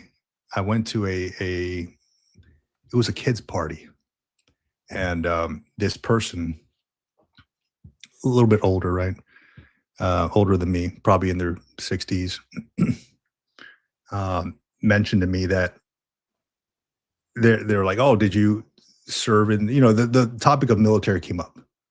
Yeah. Something about like the helicopters overhead or something like that. And this person's like, "Oh, those are whatever. And I'm like, oh, actually they're CH, 52s or whatever. Right? And then they're like, oh, yeah, yeah. I go, and she's like, did you serve? It was a lady. Did you serve in the military? I was like, yeah, yeah. I was a Chief Warrant Officer 3 in the Marine Corps. And, retired. This was like last year sometime. I was like, oh, I retired last year. She's like, oh, okay, Chief Warrant Officer. Is that like, you know, like a lieutenant or something? I was like, uh, kind of, you're a specialist in the field, or whatever. She's like, oh, yeah, yeah. I was in college and I was selected to go to become a Navy officer. I was like, oh, you were? Oh, that's cool. Like you went to OCS and all that stuff, or where'd you go? And she's like, oh, yeah, yeah. I didn't have to do all that stuff. They gave me the rank.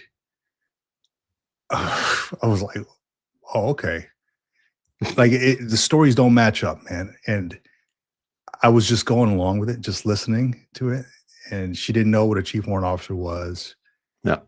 Bring up all these stories, like, oh yeah, I served and this and that. I was like, ma'am, you don't know what you're talking about. Like I don't know if you have something mental going on. Like I was entertaining it, but I was getting a little pissed off by the stories, to be honest. But I just kind of exited the area. I was like, yeah, crazy times in the military, huh? She's like, oh yeah, I know. That's why I got out. Oh yeah, I'm sure. The stolen valor is real, man. People just get it in their mind that they did something. Yeah. And it's like, where does that come from? Like you say it so often that it just stays in your mind. Like even if you serve 4 years, be proud of that. Yeah. You don't have to make some shit up that you went from an E5 to what's a captain in 06? 06. Yeah. That's some hell of a jump, dude. Yeah. I got promoted. I from could see E5 going the to other 06. direction, but not that direction. Yeah, yeah. That's it. That shit's crazy, dude. Insane. Yeah, and actually, quick mention if anybody hasn't heard already, maybe just a quick salute and a quick mention to Chuck Norris, just passed away, honorary Marine, just passed away. Long life,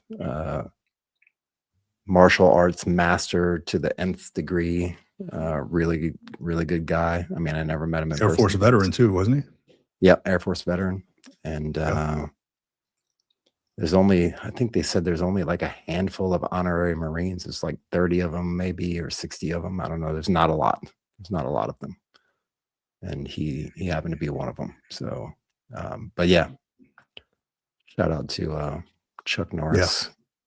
Yeah, the man was, absolutely. Rest in peace, man. He was real big in my childhood too. And he'd always come out with the Bowflex or whatever the hell he was selling at one point with, was it Christy Brinkley or Suzanne Summers? One of those ladies. Like he would always have them on their show and they were doing some kind of, it was like a sit-up machine where you I don't know what it's called, but he was selling that stuff. But it's always cool to see him like his old martial arts movies. I think he fought like Bruce Lee at one point. And then didn't he was there when Bolo Young was there. We know him as Chong Lee from Bloodsport, Master Bolo Young, who is a big part of my childhood as well. Probably the biggest freaking martial artist guy that you'd ever seen in your life, yeah, there you go. So Navy cop knows them all. Christy Brinkley. Okay. Suzanne Summers had the Thigh Master squeeze your way to shapely hips and thighs. That's what it was. Yeah. So yeah, shout out and rest in peace, Mr. Chuck Norris. You know what's behind Chuck Norris's beard? Chuck Norris. A fist. Come on. A fist. 397 Fresco says you can log into Dentrix site and view your dental or your medical profile. You can print your doctor notes and view all the medical treatment you had.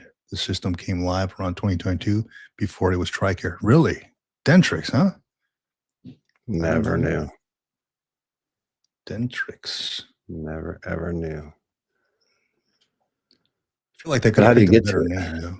Yeah, yeah. It's actually a commercial company, right? But how do you get into the documents and all the medical treatment? Maybe it's just on the commercial side. I don't see a military way to get into it. Dentrix military login. I don't know. Oh, It says many found out when I took TAP that that many of their medical treatment were not transferred to Dentrix. So Dentrix is the new system now, and you John, you just looking into it right now, you can't find a way to log into it like for the military side. yep. I hate how non-user friendly they make this stuff. I Yeah, hate that. that's what I was talking about when we were talking about the VA and Mhm.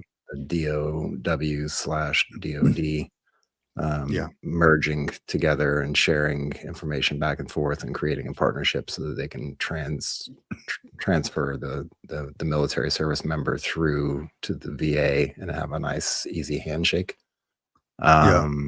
But the front end is always the problem. The front end is always the problem. Always the But problem. I'll tell you the VA has made an awesome app. Theirs Yeah, is probably the most user friendly one that I've seen. it's amazing.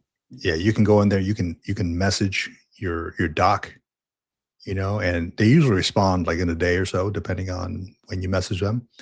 You can check all your stuff, your payments, all that stuff, your VA disability stuff. Um, Very user friendly, very easy to use. So if they can all just get on the same program and just have something similar to that, and not a different app, just everything within maybe the VA app, Yep. just one app Yeah. to rule them all. One app to rule. It would be nice. It would be really nice. Yeah. So what I'm looking at is Dentrix Enterprises, which is the commercial company, works within the DoD's new federal electronic health records system called MHS Genesis. I believe that's what we're referring to. And they're supporting dental care from initial injury to treatment facilities. Yeah, looks like through MHS Genesis is where you would access that they've integrated the Dentrix Enterprises dental medical records into the MHS. So MHS. Let me know if I'm wrong, the fresco. Yeah, good stuff, man. Let me take this thing out of here. I can only have one headphone in at one time because I have to be aware of my surroundings at all times. So I can't stand seeing people at like on the bus, or just walking around with both headphones in, like big headphones on. Yeah. I'm like, how do you know like what's happening around you? You can't hear anything. You have to be aware of your surroundings, dude. Situational awareness. That transparency mode where you can actually hear stuff outside of your headphones and still hear the stuff No. inside of your headphones? No. Too much technology, dude. I just keep one out. Too much tech. Yeah, low. You know how it works. Low bid gets the contract. Low bid generally means cuts to services like user experience. So you get what you get. Yeah, I agree, man. That's what when we hear the term military grade, it wasn't until after I started like I became a contracting officer at one point. Yep. And then I started looking at what military grade actually means. And it is the lowest bidder, right? Like it's like, oh, military grade this, the military grade that. I'm like, yeah, you start looking at it a different way. That just means they're like making it bare bones as possible. Air Force veteran with a question. Okay, I retired effective March 1. I filed my BDD sometime in September 2025. When I can expect a decision to be made? The application is still in step 5. I check my VA every couple of days. Okay, retired March 1st. BDD sometime in April or September 2025. Okay, September. What are we now? March. Retired. Congratulations. Okay. Yeah, first, congratulations on the retirement. Not sure why it's taken that long. If you're That's the day of your end of active service, right? The retirement, March Yep. 1st, not like the day of your terminal leave. Um, and then you filed your BDD in September 2025. Got you. And we're talking March 1st, like that, just like this month, March 1st. Yeah, it would have to be this month, Yeah. right? Yeah. December, January. It's 6 months And how many steps are there? I assume step 5 is what, one Step- of the last steps, right? No, step 8, I believe, is the last step, if I remember correctly. And it can go back and forth, right? It doesn't just go to 5 and then go to 6 and then go to 7. It doesn't work like that. Like, it can go back and forth. It generally should be fairly quick. And let me see if I can pull this up because I don't remember what exactly it's called, but on the VA website, I don't know if it's on the app yet. I don't think it is, but on the VA website itself, I would go to the VA website and log into the VA website on your computer. And I would go in there and look because they have a new tracking tool that they just implemented. It should be live. As far as I know, it's live. I went and checked on it and it looked like it was live.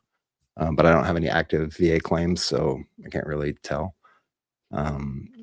But I would probably go to the VA website and see if you can find that tool. And I'm going to see if I can look it up real quick too as well. For tracking your VA claims in a better process. Yeah. So I will say they go pretty quick. And I'll tell you real quick my experience with the BDD. I got my VA rating 11 days after my end of active service. That's when they give me my percentage. I got to believe that they're backed up if it's taking you that long, because usually it's an expedited process. And unless you submitted something else supplemental that will probably back it up because they still have to review everything, I would expect it to move fairly quickly now that you are like fully retired. Yeah, he says terminal leave ended on February 1 Feb or February 28th. Yep. So let me put this in here, and I just did a search for VA claims status tracker, and you should be able to sign in, and you should be able to see something. They have a status tracker on the website that's different from the tracker that's built into the app. The app just gives you kind of like here's the status. I think this one gives you a little bit more fidelity to your VA claim status. But I would just jump into the va.gov website /claim-or-appeal-status, or just search on Google for VA claim status tracker. And you should get in here. I'm almost 100% sure that they've got this thing up and running, the claim status tool.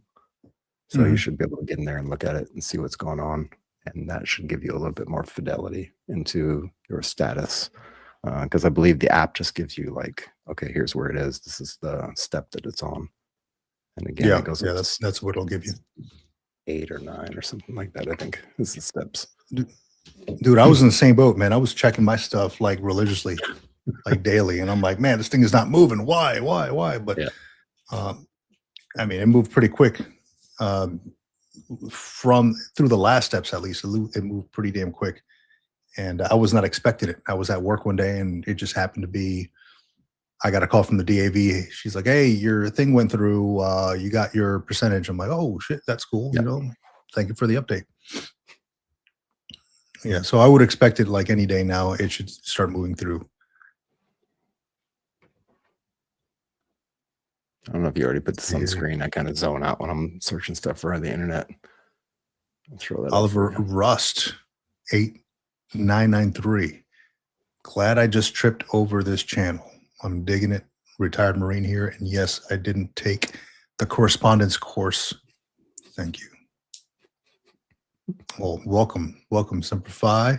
Great to have you, Oliver Rust. Love that. Yeah, Navy Cop mentioned it too. Like it can roll through steps 4 through 6 randomly, depending on evidence collection and such. There's no real timeline these days, so things have processed faster than they have in the past. I will say too, like they're probably backed up at the VA right now Yeah, with all these things. So a lot it's of stuff probably going taking a on. lot longer than it did just a few years ago. They just don't have the manpower like they did a few years ago when things were running a little bit smoother, a little bit quicker, should I say. A lot of people are double hatted on things. So just Mhm. understand that.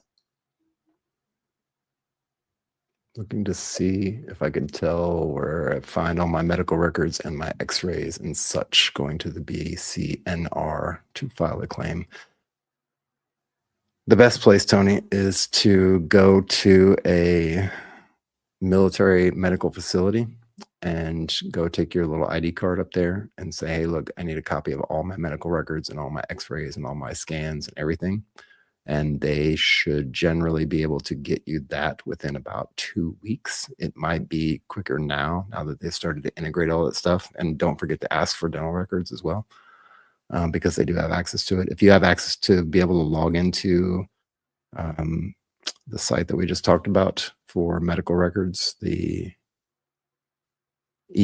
what was it? EHR Genesis. If you can log into Genesis, you should be able to go in there and get it. But I would say if you want a good, like they'll put it on a disc at a medical facility, a military medical facility. They'll take down your information, your social or whatever DOD ID number, and you'll fill out this little form. And you'll give it to them. They'll say, come back in a week or two, and we'll have a disc ready for you with all your scans and all your X-rays and all your stuff on that disc comprehensively. That would be where I would go. Otherwise, check if you can get into Genesis. And then the next place to get it would be maybe through the VA once they get that thing rolled out by 2031, if you're willing to wait.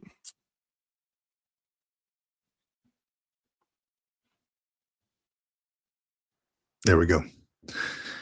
Let me see. And Bruce Daniel, great extension for Chrome. Which one are we talking about, buddy? What is a great extension? I'm always Yeah. looking for excellent extensions for my Chrome. Yeah, they have that VA checker thing. When I did the search for it, they have a Chrome extension. Yep. Claim tracker on Chrome. There we go. VA claim tracker. Might be something that you look up.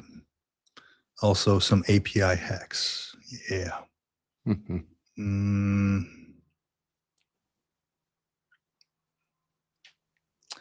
says, Tony Slaughter says, I don't have an ID card.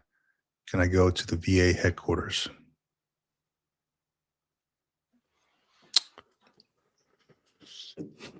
You probably know better. Like Navy Cop mentioned it here too. If he has a VA medical card, like I have nothing, he says. Oh, well, let's hook Tony up here real quick. Let's check it out on the spot. Let me go back to his first question here. Request VA medical records. Yeah, but that's going to give you just your VA stuff, right? That's not going to give you all your military records. Yeah, request military records.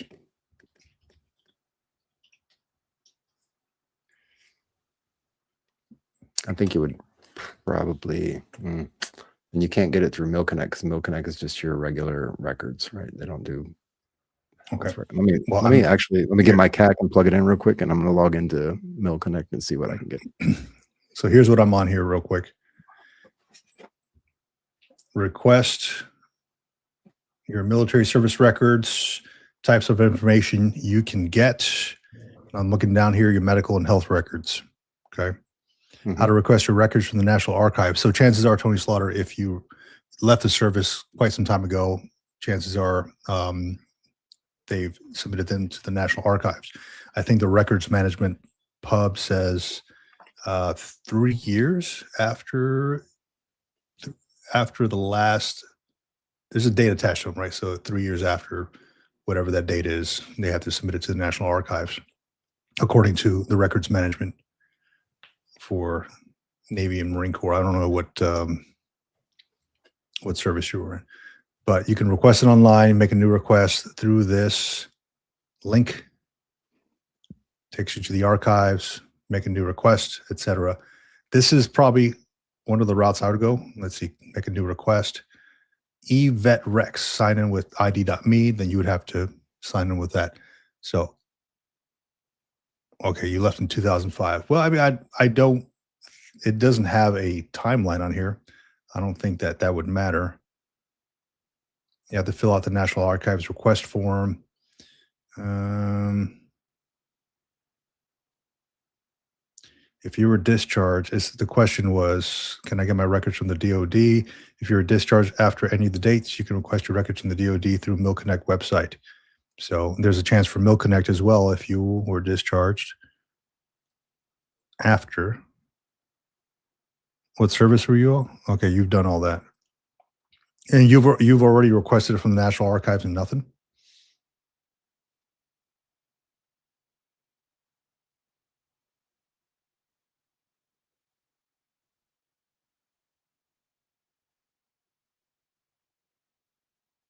Hmm. There's got to be a number on here. You should be able to call them up and ask them. They went to Manpower. Okay.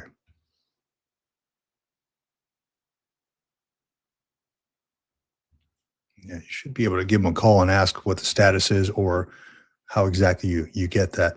Uh, this is the way I know how to get it. I mean, I've had it linked to my bookmarks here just in case I need to get something else like medals, decorations, because you can request medals and decorations as well. Or Navy Cop also mentioned the local VA medical center. They do have an admin office at some of these VA medical centers that you can go get a hold of the folks to assist you.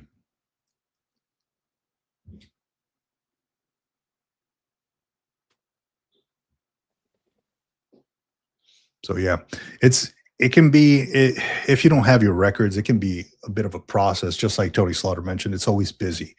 Yep. Kind of hard to get a hold of somebody after the fact. And I like the idea. I like the comment that Navy Cop put up here, local VA medical center, because a lot of VAs have that administrative center, right? I know Tony Slaughter is not the only one who has come across that trying to request medical records that from his time in the military. There has to be a process in place, and I'm sure that you would get a clear cut answer from somebody at the VA. Tony, man, if I worked at the VA, I'd hook you up, man. I'm trying to get there. But SBP premium. Sounds like a question for Josh. I have a question about SBP premiums. I've been getting billed for 32 years. I have not made any payments and now owe a lot. So just help me so I can track this properly. So as I know it, and it's 32 years, so it might have been a little bit different. SBP comes straight out of your retirement. Should be allotment, yeah. Yeah, so Well, it comes direct- straight out of there. They never asked me to do like a direct deposit or anything like that. It would just come straight before I even get paid. And they already removed that. And you have not made any payments on it. Now you owe a lot. Over 32 years. I mean, yeah, that I can't like I'm just gonna do some quick math here to see what I would owe for 32 years, man. While we look that up.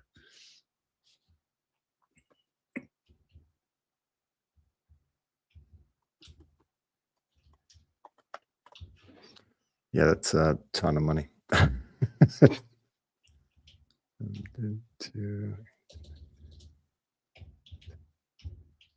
I mean, yeah, if you just do the premium math, right?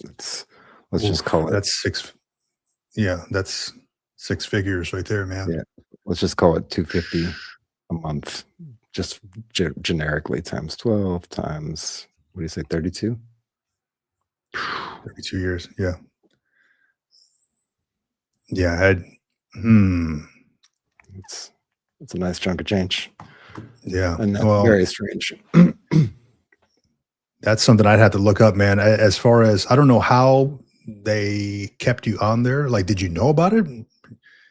I don't know how they kept you on there covered without receiving payment for 32 years. It was taken from military retirement, then got Yeah, VA pay. that's something. Yeah, that's probably a good question for Josh. Josh from MVMT Financial. Like, he knows a lot about SPPS. I'm trying to get out of SPP, so that I'm in a different boat there Yeah. because I don't need it. I'm within that time frame. But man, 32 years of SPP. Let me do some quick. And 30 years is not the max. It goes until you leave the earth, right? I would think I so. don't Yeah. I don't think there's a max on it. Maximum contribution.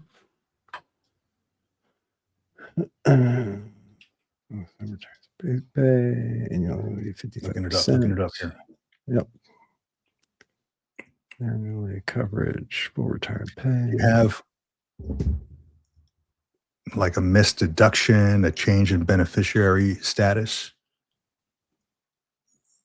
I'm just looking that up real quick. It says one of those things, or a correction or administrative error. SPP coverage remains active until the plan is paid up. 360 payments, age 70, or the beneficiary is no longer eligible, such as children aging out.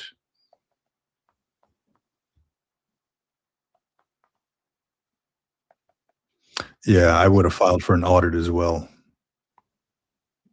So 30 years. That sounds right. 360 payments, right?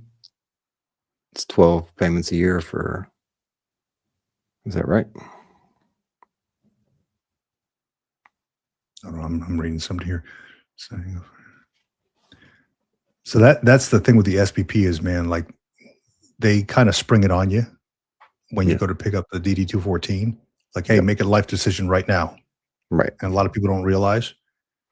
And it's so freaking hard to get out of it. Like you can't, there's only certain times where you can get out of the SPP. And a lot of times they don't tell you those times. No, hell no.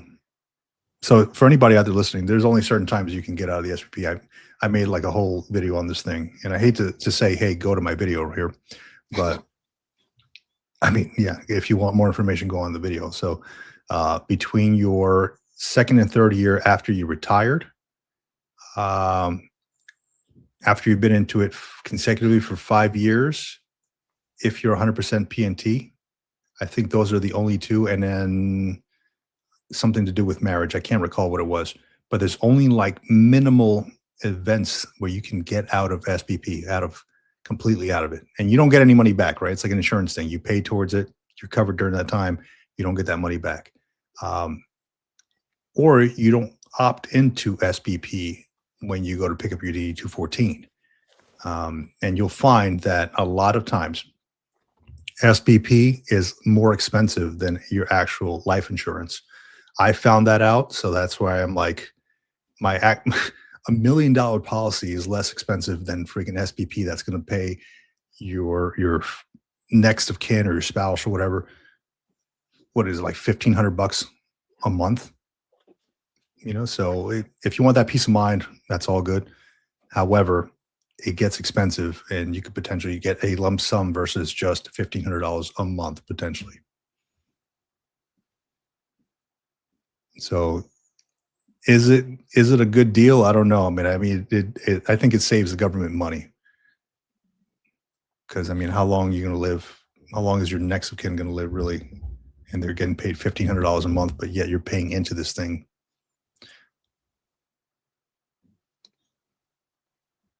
Yeah, Boogeyman, this is a good question. If you want to, I'd say shoot us an email, man. This gives me a chance to do some research. info@militaryretirementpodcast.com. Shoot us an email and let us know. Just cover, cover that question you had in the email, and I would love to do some research, man, and let you know. Yeah, we could circle Josh in on it too and see if he's got any insights on it. Yeah. So Josh is from Movement Financial. He's a financial strategist, and he knows a lot about SPP. I know how to get out of it. He's the one that kind of knows everything else. So good question though. Yeah, shoot us an email. It costs you 3 times as much when you have lost income. Makes no sense. Yeah. Morning Raider. Raider HQ, good morning or evening, gentlemen. Hey, good morning to you. It's 10 o'clock for me. So good morning to you. Oh, email is info@militaryretirementpodcast.com. Drop it in the chat. Yeah, if you could, please. Thank you. There you go. Boom, boom, boom, boom, boom. Yeah, it'll give us a chance to do some research on this, man. I love doing the research anyway. It makes me smarter, and if I can help somebody else out doing it, if we can help somebody else doing it, and doing the research, why not? Why not? What else I got? What else I have to do? Research. What are the questions we got?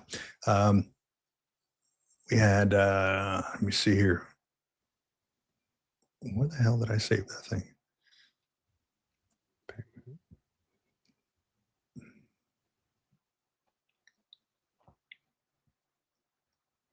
Oh, it's Hellfish Haven here in the chat.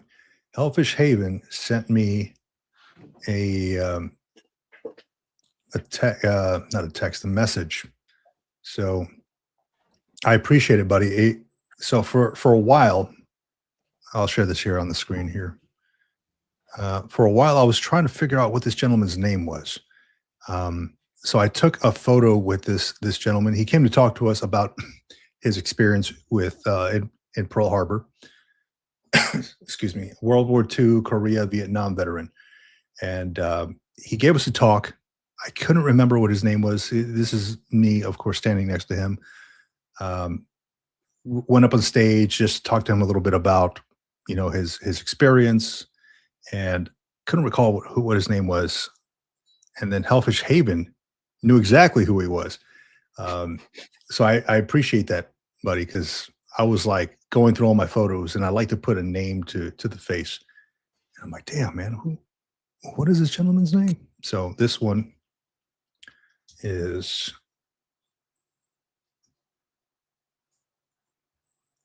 his name is retired Marine Corps Major Billy Hall. Billy Hall. So great dude, great experience, crazy experiences, but great talk. Really appreciate that.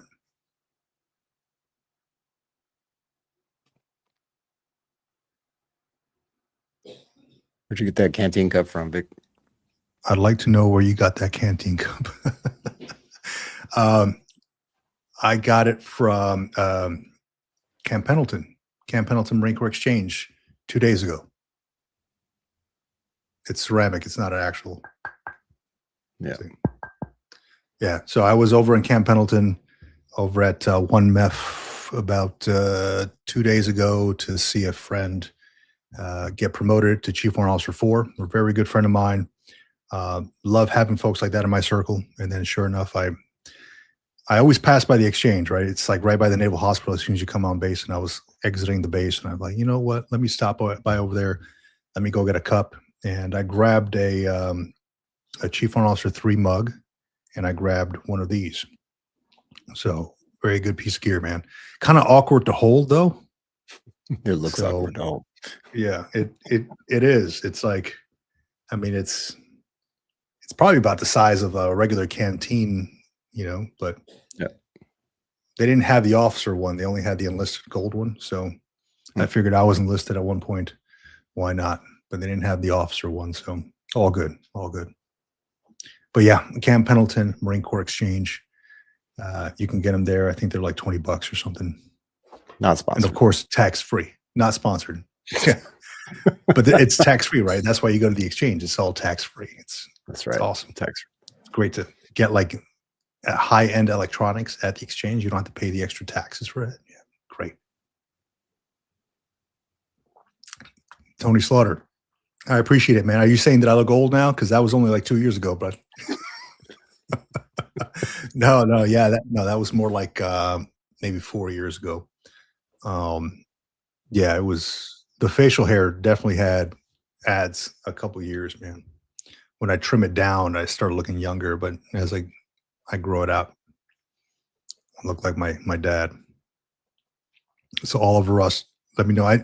Oliver Rust was he mentioned he's a Marine, right? Retired Marine, I think. Yeah, I think so. Yep. Yeah, I'd but have if to you live scroll close back to an up through the exchange, comments. yeah, not all exchanges have them, but if you live close to an exchange, they potentially might have them. So definitely check it out.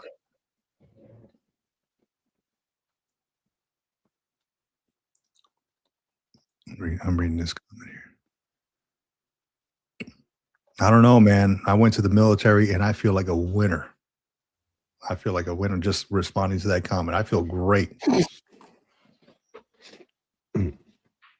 So thank you for that, buddy. Mac Dude, I have a question. What is your question, Mac Dude 04? You'll be happy to know, Vic. I've checked on the internet to make sure this is actually legit. Stolen Valor? What is it? Well, almost stolen valor. Give this a Shit. wait for Tell it. me. Do tell, man. Do tell. Don't keep me in suspense, dude. I got you, man. It's coming right. Wait for it. Wait for it. Waiting. Hell yeah. Devil Dog. How much are they Depot, online? $27.95. All right.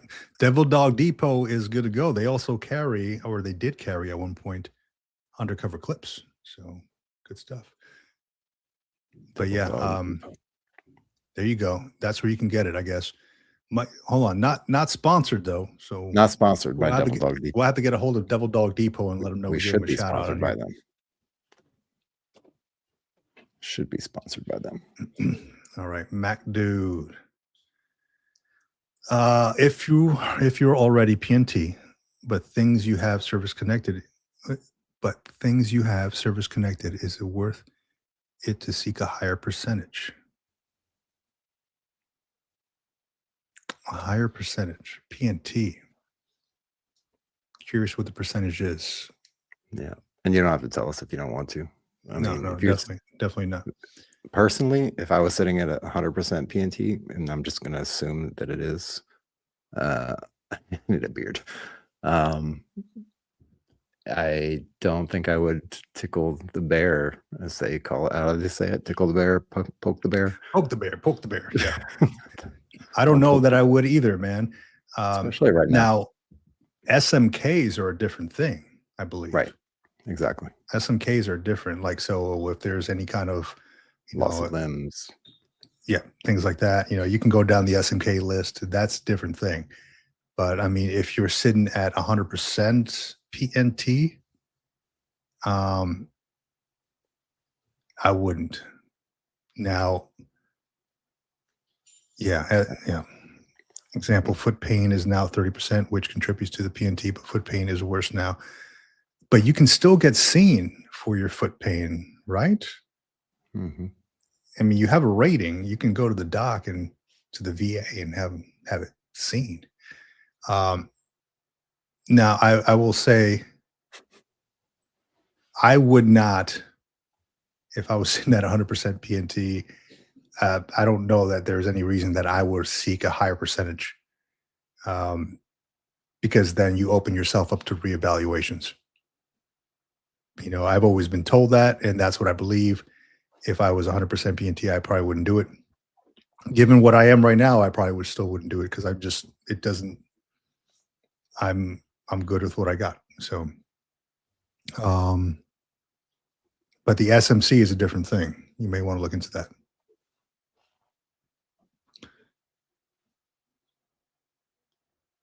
But I do believe that if you have a 30% rating on your foot, they will still see you at the VA.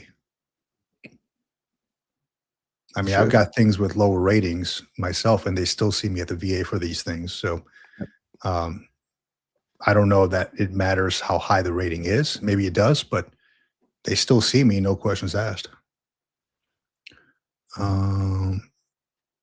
Curtis Knight, John, you need a beard, bro. Yeah, I feel like John could grow a good one, man. I don't know, but it's not the Not norm over in Italy, is it? You're just trying to no, it is you're actually in the that norm over Italian, here. is it? So Oh yeah, a lot of people got beards. It's a thing. It's like it looks like what do they call that?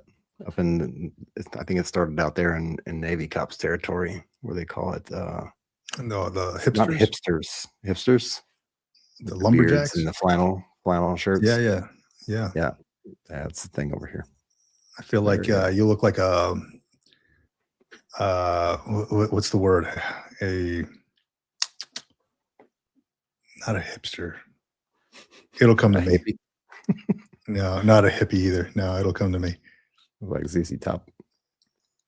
Yeah, like I don't know. It'll come to me. But yeah, be cool to get you a beard, man. See, as a kid, my dream was to be a soldier, and I was jumped and left with permanent hearing loss at the age of 12. Man, Horrible. yeah, that is horrible, man. Um, well, I'm sorry to hear that, dude. It's that's a rough childhood, man. At the age of 12, crap. Yeah. But either way, we appreciate you being here. You're Yeah, you're and part you of got a this community. successful life in the That's right. trades, right, Russell Dixon? Yep. So I'm happy you're here, man. Yeah. Cornell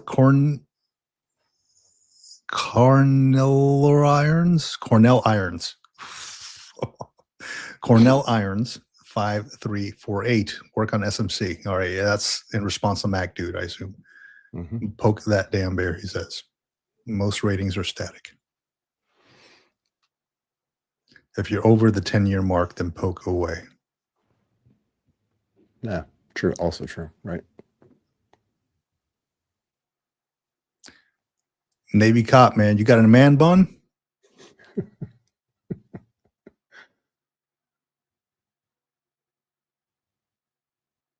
John, are you a retired Air Force port dog? Negative, Ghost Rider. The pattern is full. I'm a retired Army warrant officer. Oliver Russ say you look like a better Adam Carolla. Well, I mean, And Adam Carolla, dude. I love listening to that dude's show. That guy can go on some rants, man. yeah. He had a straight 30-minute rant on nutmeg. Have you heard of that one? A nutmeg. I have not. Hilarious, dude. I'll have to look that up Hilarious. so I can watch it later. Adam Carolla. Cool. He's got that voice too. He's like, let me tell you something about nutmeg, bro. Nutmeg. I will be watching that later. Yeah, and I don't know if you can find it. It was in one of his shows. He's got that Adam Carolla show, and he was like, "Man, let me tell you about nutmeg," and it just goes on. And that dude can argue. I would not argue with Adam Carolla, dude. That dude would just go on and on.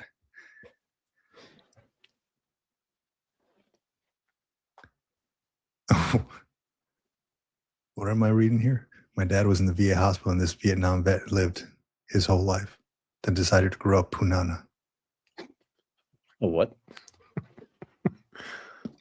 Do not Google that at work. I'm Googling that right now. Okay, well, you're here now, but if you're at work, do not Google that. What am I reading? Tony Slaughter, man, you got some stuff. Chief Corolla is your name. Chief Corolla. Chief Corolla. Whoa.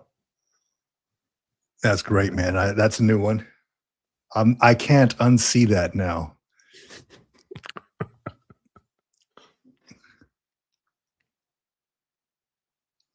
Damn, that's good. That's good. Let me see what we got here. So yeah, a whole lot of things going on in the veteran sphere.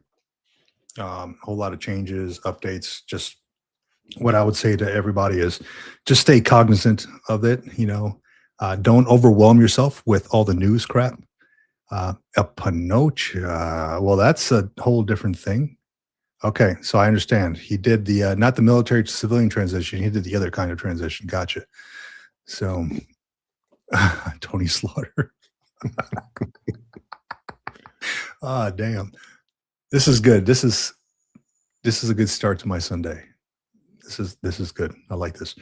Um, yeah. So don't get bogged down by all the freaking news stuff going on. Right? It's like somebody had put it in the comments at one point how all the news stuff was giving them a lot of anxiety. Um, it Take a break from that crap because you don't really need it in your life. Things are happening in a corner of the U.S. and you can look outside and maybe you'll see a neighbor walking the dog or something like that. Things are not happening like that all over the place. So take a break from all that. The anxiety can get to you and it spirals out into depressive crap. We don't need that in our life. Don't get your heart rate up over that stuff.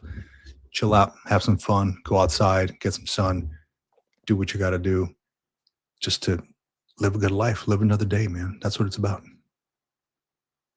1% better every day. That's it. 1% better. Yeah.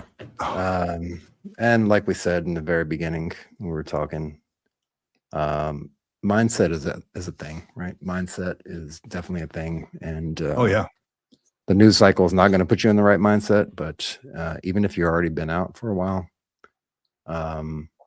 find something to work on at home personally to set yourself up for a good mindset, whether that's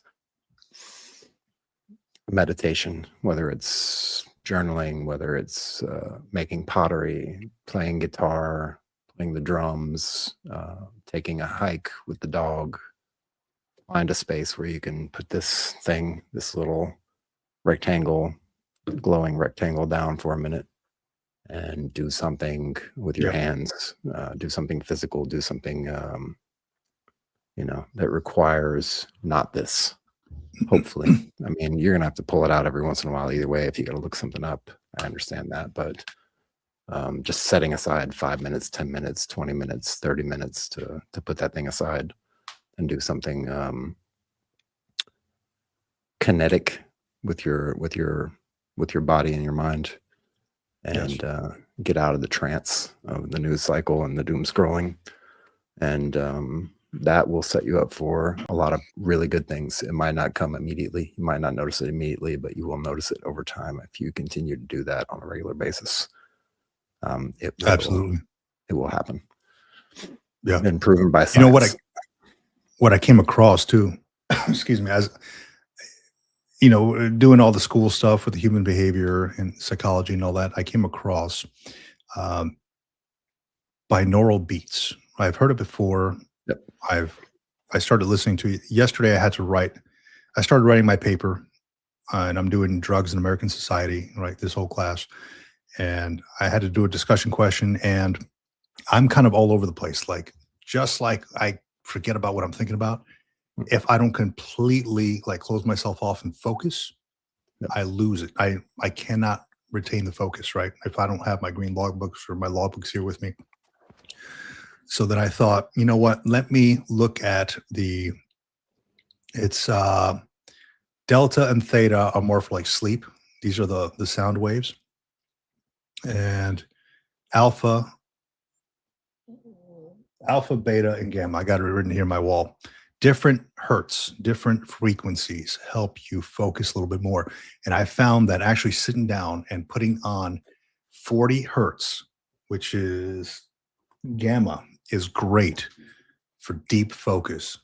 Man, it's just like a sound, but I was like in the zone, dude. I've never actually done that. Like I've heard it before, maybe I've had it in the background, but the rays at the gamma waves, sound waves at 40 hertz, deep focus and peak concentration.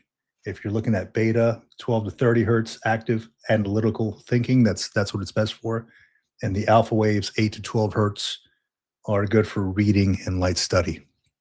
So check that out if you're ever like kind of doing your work, doing your homework, trying to concentrate, study. put some sound on 40 hertz. It's like money, dude. It's so good. So good. Real quick, going in the comments. Yep. I was just looking up the vet camp this summer in Ohio. I hope this is the right one, but this is middle school and high school. So it might be a veterinary. We're talking about. That's not it. There was a comment in the chat about a veterans camp in Ohio. All right. Tony Slaughter says, did you guys know the VA was paying out benefits from the Civil War until 2020? Yes, I did. I heard about that. That's crazy to think about, right? Crazy. I think it's like it's the next of kin, down to the next of kin type of thing. Navy Cop, thinking of starting to film the podcast today. Hell yeah. What? We'll see what kind of dumpster fire I can create. Hell yeah, man. That's awesome, dude. Let me know. What is the podcast going to be about? I'm curious. That's gonna be huge. I love that, man. Mo Perspective, welcome. Good to have you. Vic, John, Navy Cop, and the chat. Awesome. Good to have you, Mo Perspective. Love having you here. Yeah. Yeah, I just saw that veteran camp in Ohio. I don't know what that is. Looks a little interesting. Might be a nice little tour for you.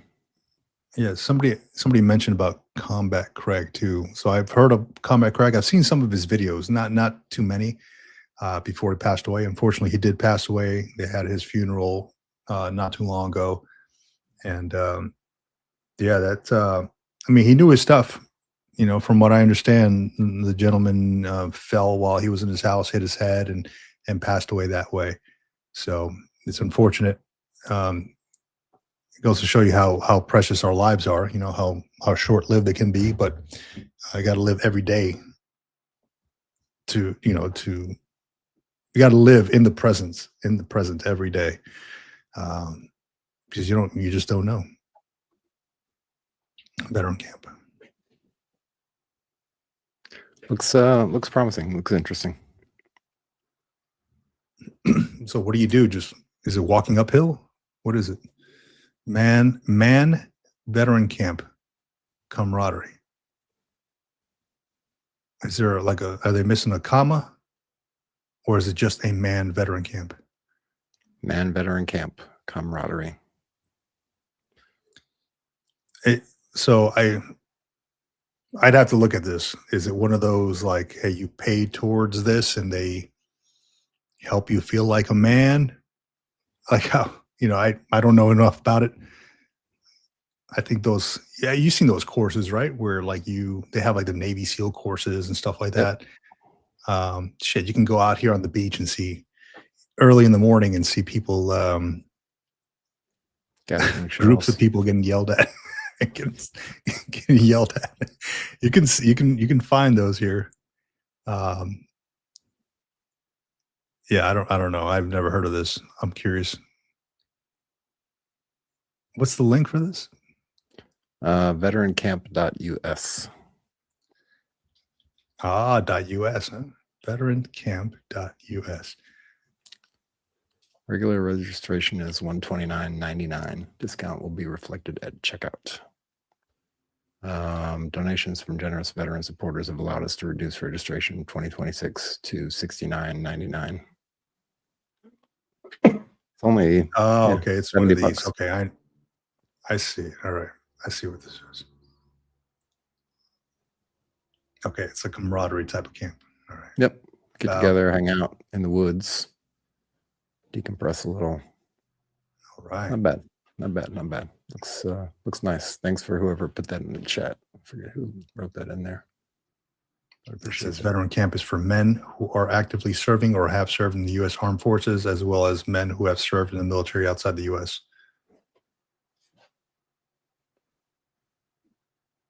Huh. Okay. Curious about this.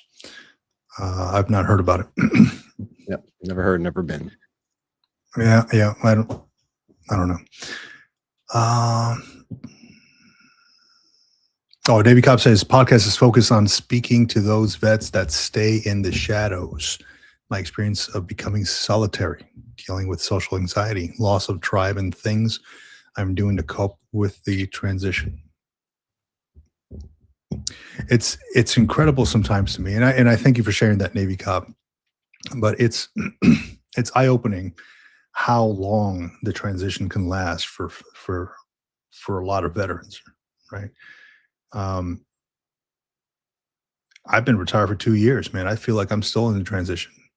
Yeah. There's folks that I come across who have been out or retired for 10 plus years, and they still feel like they're trying to find their place. That is, how how much we've done in our military careers, like how close we hold that is incredible, and how tough it is to transition over to a life that we were not used to is equally as tough. It's good, something good to research. Yeah. That and then even if you feel like you've transitioned and made the transition successfully, like you'll have days of remission where things will come back and um, catch up with you. Things that you thought you've left behind or things that you've thought you've gotten over will once in a while they'll pop up in certain situations depending on where you're at, what you're doing. Yeah. So it's I think it's a lifelong process transition from the military to civilian life. I feel like it's a lifelong process. It's one of those things that you'll never be completely finished with.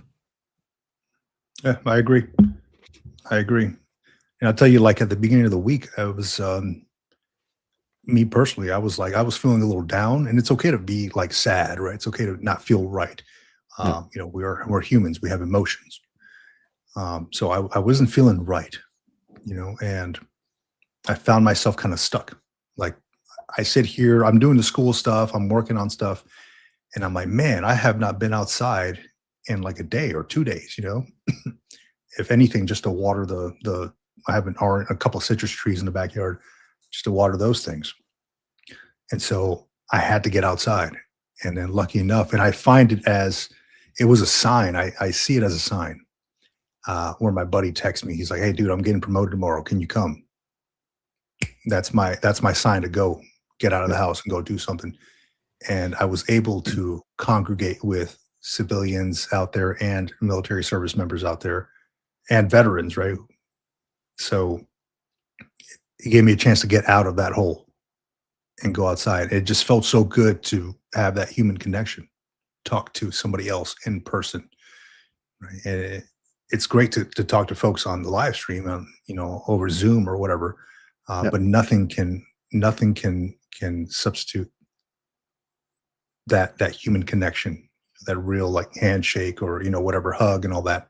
So it was great to be out there. And then from then on, it was like let me get out of the slump, because it's all a mental thing. Let me get out of the slump and go do something else. Let me go walk the dog. Let me go work in the yard. Get away from the computer. Go work in the garage. I'm setting up everything in my garage to make it organized. Donating a bunch of stuff to give myself space away from the computer and all the news and TV and all this stuff, all the crap that's happening. It can take over, man, pretty quick. So we gotta stay busy. Veterans, we gotta stay busy, man. We do. Yeah. It's that I that know. that battle rhythm. Yeah. That and then also just knowing when to recognize whenever something like that does creep up out of nowhere. That you can actually recognize it and then potentially have a plan in place, some kind of backup plan to jolt you out of that funk, whatever it happens to be. Um, Thinking about that beforehand when it actually does happen, Yeah. and then when it does happen, you be prepared for it as well. Just like in the military, you got to be prepared for what's hasn't yet happened, right? Train for it, train for Mhm. it, train for it. Same, same. Yeah. So Tony Slaughter, man, your comment here. I got mentally nervous when my manager snuck up on me and started screaming at me about something stupid, and I started getting mentally nervous. Um, Tony, man, I I would have some serious problems with that manager if somebody did that to me, to be honest, man.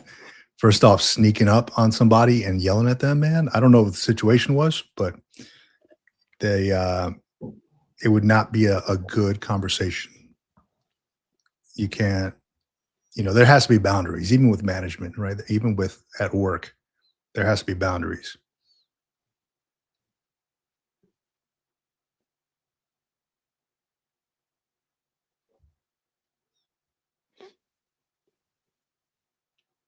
Navy Cop says thinking about putting together a traveling podcast setup to speak to some of the guys that come to the Veteran Service Center and get their stories, bouncing the idea around. Too many tier one podcasts out there that don't speak to the majority of us that aren't operators, but still did our time in service. Yeah, man. I mean, they're popular for a reason, right? They're, special forces sounds cool and all that, right? Tier one or Yep. the operators. However, there's a boatload of veterans out there who, have maybe done other things, logistics, air wing, whatever the case may be, who equally have issues, problems, Yep. or going through some things, need somebody to talk to. That's huge. When you need somebody to talk to and you got nobody to turn to, where do you go? Who do you talk to? And I think that's exactly what John and I are trying to build here. It's like, hey, look, if you got nobody else, man, come along and hang out with us for a little bit. We'll talk about what you got going on. Yep. I mean, shit. Navy Cup, if you want. If you don't want to produce it yourself and you don't want to put all this stuff together, you can be our on the street correspondent and record that stuff and send it over, and we'll edit it down. The street Make team. a, we'll make a whole tab, a whole section of YouTube of the channel just for that. I'm down for that. Yeah. I like the idea of going out and talking to folks. I was told at one point that I couldn't do it at the VA because it is like a hospital, right? People don't want to be on camera and stuff like that. Yep. So I was doing an event out there, or part of an event, and was going to go and record with my stuff. And I was told, hey, look, you can't really do that at the VA. I don't know if that is true or not. I was just told by somebody who works at the VA. So I didn't argue too much about it. I respected it. I'm like, okay, I understand, right? Some people don't want to be on camera. Maybe they don't want to, it brings up some anxiety or whatever. So I stopped recording. But I mean, if you can get folks maybe like out in a parking lot or something like that and talk to them outside of the VA, then that's something different. Not inside the facility, but outside, that's something different. So Off of federal property. Yeah.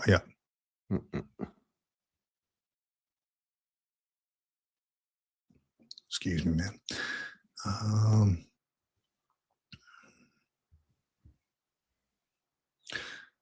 Saw a story about a Marine that wrote in to a podcast because he was depressed that he missed the chance to serve on the front lines and didn't feel like he rated being a Marine like the rest. That is a big feeling in the Marine Corps community. I'm sure it is amongst other services that, like, the Marine Corps has this thing, first to fight. That's part of our song, right? First to fight for right and freedom and to keep honor clean. It's part of the Marines hymn. And a lot of Marines feel like, hey, if they didn't actually deploy, they didn't actually contribute to the mission, then they are not, they feel like less of a Marine. And that shouldn't be the case. I mean, it's a hard thing mentally. It's a mental block that you have to get through, to get past. We all raise our right hand. We all, at least the people who joined, who served, raised their right hand, potentially served honorably, did your time. You should be proud of that. But it is that mental block where it feels like, hey, man, I just didn't do enough. And it's tough to get past. And a lot of it, we just need to talk through it, because it's not real that you're not an actual Marine if you didn't deploy. there's been a lot of talk about that while I was in too. Like, hey man, did you even deploy, bro? Like, did you even go to combat? Now there's deployment, and then there's also like combat, right? Like if you saw combat, that's another big thing. And you can really see it when people have like their ribbons on and all that stuff, or the medals. You know, sometimes you see the combat action ribbons. Um, a lot of folks don't have them unless you are in like some kind of a division or something. You know, if you're like an RBE, remain behind element, or if you are maybe like an admin, logistics. You know, a lot of those folks don't get those combat action ribbons, and a lot of Marines feel like, you know, less of a Marine because they don't have that. Not true by any means. You're still No. there to contribute towards a mission, and the people at the front lines cannot essentially effectively do their job if you don't effectively do your job.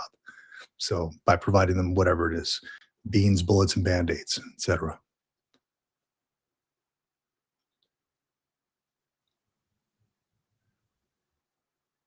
I'm just reading the comments here. Okay, Vet Service Center is a separate nonprofit, he says.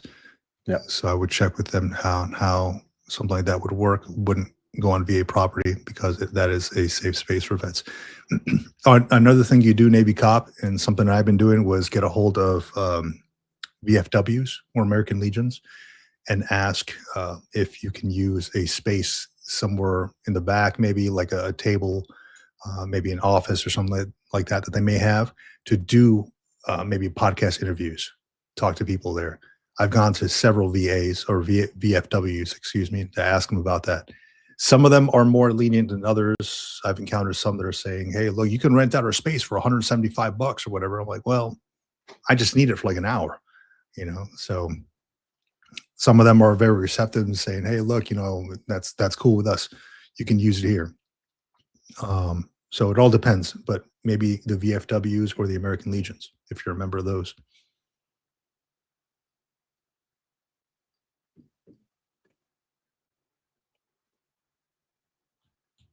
Let's go into the comments here real quick. I probably missed a few. Some folks got some crazy comments, man. I'll tell you. I just scroll through some of them. Some folks got some crazy comments, man. Makes me wonder, like, and it's funny because, you know, potentially a lot of these folks wouldn't say a lot of these things in a room full of veterans. Old, crusty, disgruntled veterans.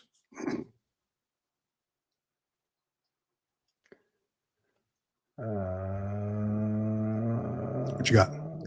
You look like you're in deep thought and you're about to say something. This one.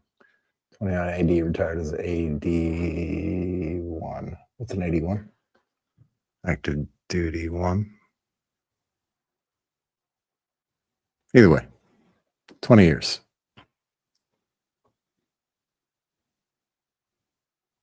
Mark. Is that Mark or Mac? I can't read. My eyeballs don't work. But welcome and congratulations on retirement. Glad to have you here. Glad to have you part of the community. Hold on. Glad to have all of you Did I just miss that? No, I was reading threw a message on the Facebook. Somebody had just sent me a message here. Shiny The squirrels. Facebook. That's why I know I'm getting old. I'm like, I call it the Facebook. He said, I know, Dominic. Oh, okay. You put it up on there. I'm a dumbass. I'm reading this and I'm like, where? And then you have it up on the screen there. I did 20 as an AD, retired as an AD1. And what is an AD1? I don't know. That's what I was asking. Okay. But either way, 81, Dominic. retired 20 years. AD1 aviation machinist mate. Okay. So where's the D come into place? Where's that come from? AD1, aviation machinist mate. Just like my name. My name is Vic, but like the G is silent.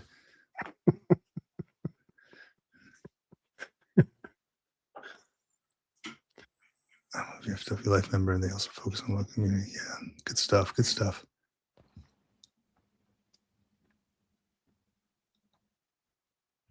Well, congratulations on the 20 years, man. Did 20 years as an AD, retired in 81. Yeah. It ain't easy, man. It ain't easy. And we get questions from folks like, should I even do my 20? Is it worth it? And I'm thinking, yeah, I mean, from my perspective here, yeah, it's definitely worth it, right, to do your 20. The question I received was from this Air Force guy who wasn't sure if he should do his 20. He was at 15 years. And I'm like, dude, you're 5 years away. And there was questions about leadership and like, I wasn't sure what it was. So I told him, hey, look, your leadership is not always going to be there. That leadership is not always going to be there. Have candid conversations with them. Have truthful conversations with them, and let them know like where you stand. They might tell you go kick rocks or whatever, but I mean, they're not going to be there forever. You're not going to be part of that unit forever. I hate to say the word push through, but when it comes to your livelihood and potentially hitting 20 years, throwing your papers down and being potentially paid for life if you served honorably, that might be worth it. And it was worth it to me.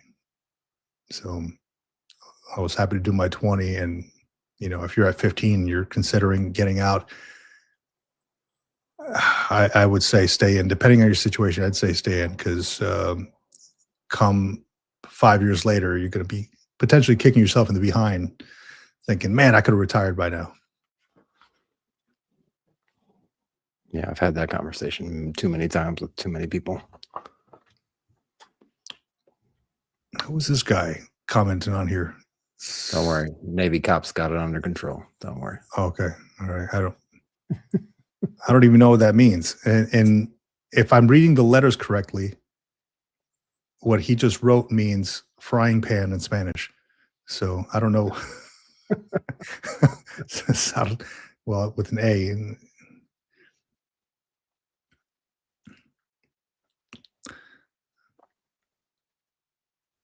Hell yeah. Well, I appreciate it. It's gaining traction with the freaking weirdos out there.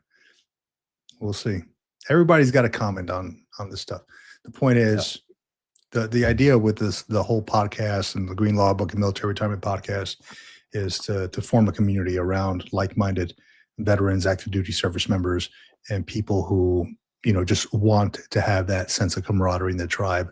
Not really meant for people who want to come in and comment just weird crap. Yeah, Jason Miyamoto, staying 20 was worth it. TRICARE, if anything. Hell yeah, dude. TRICARE. Was it $67 a month for a family? $67 a month? Compared to when I was looking at civilian, just comparing it, right? For a family civilian insurance, like medical insurance and all 67 a day on the civilian side, right? Yeah, it's essentially something. It was like for a whole family, it was like $600. If you want decent coverage, and I'm like, damn, like 600 something a month versus TRICARE, TRICARE Prime, right? $67 per month for the whole family. It doesn't include dental, but thankfully my wife has a good job and we have dental under hers, so everything's covered. All bases covered there. Now, if we can get on somebody else's, like other countries, how they have universal health care, that would be something else. We'd have to pay more taxes for that, but that'd be something else. Yeah. I mean, it's trade-offs, right? It's always trade-offs. Love yourself, BJ4SI.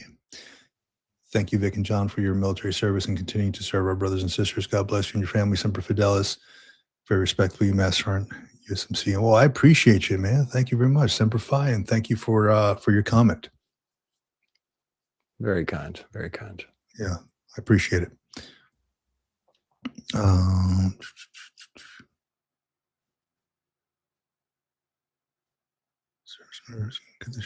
Yeah. Yeah, I know somebody who pays $700 a month for health insurance. Yeah. Forget that trash, man. I couldn't do it.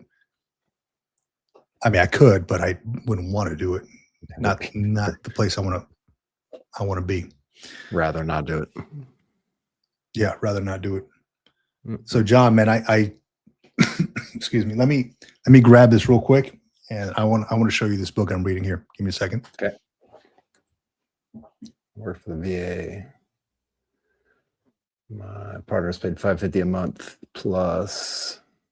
Hold on a second. Plus, they had deductibles. Like, yeah, exactly. Once you have the deductibles on there and all the other costs and all that stuff, it's a little crazy. All right, John. So, like I said, I finished that Notes on Being a Man.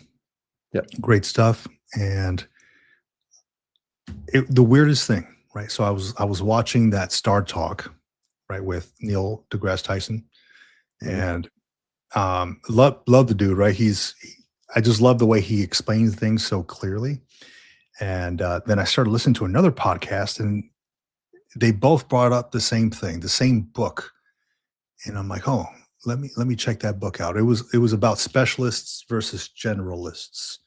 Okay. Right? Like specializing in something versus becoming a generalist in something and knowing a little bit about everything. And I'm like, man, and I went on Amazon, and it would have been here in 2 days, that book.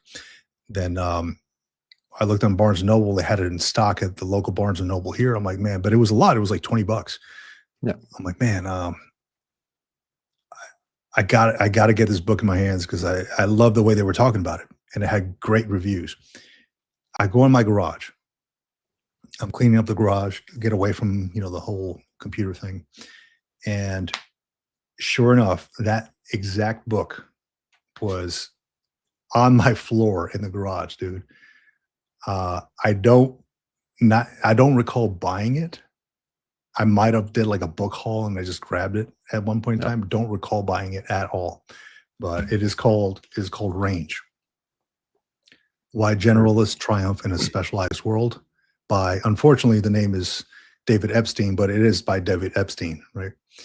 It says, for too long, we've believed in single paths to excellence. Start early, specialize soon, narrow your focus, aim for efficiency. But this groundbreaking book shows that in most domains, the way to excel is something altogether different.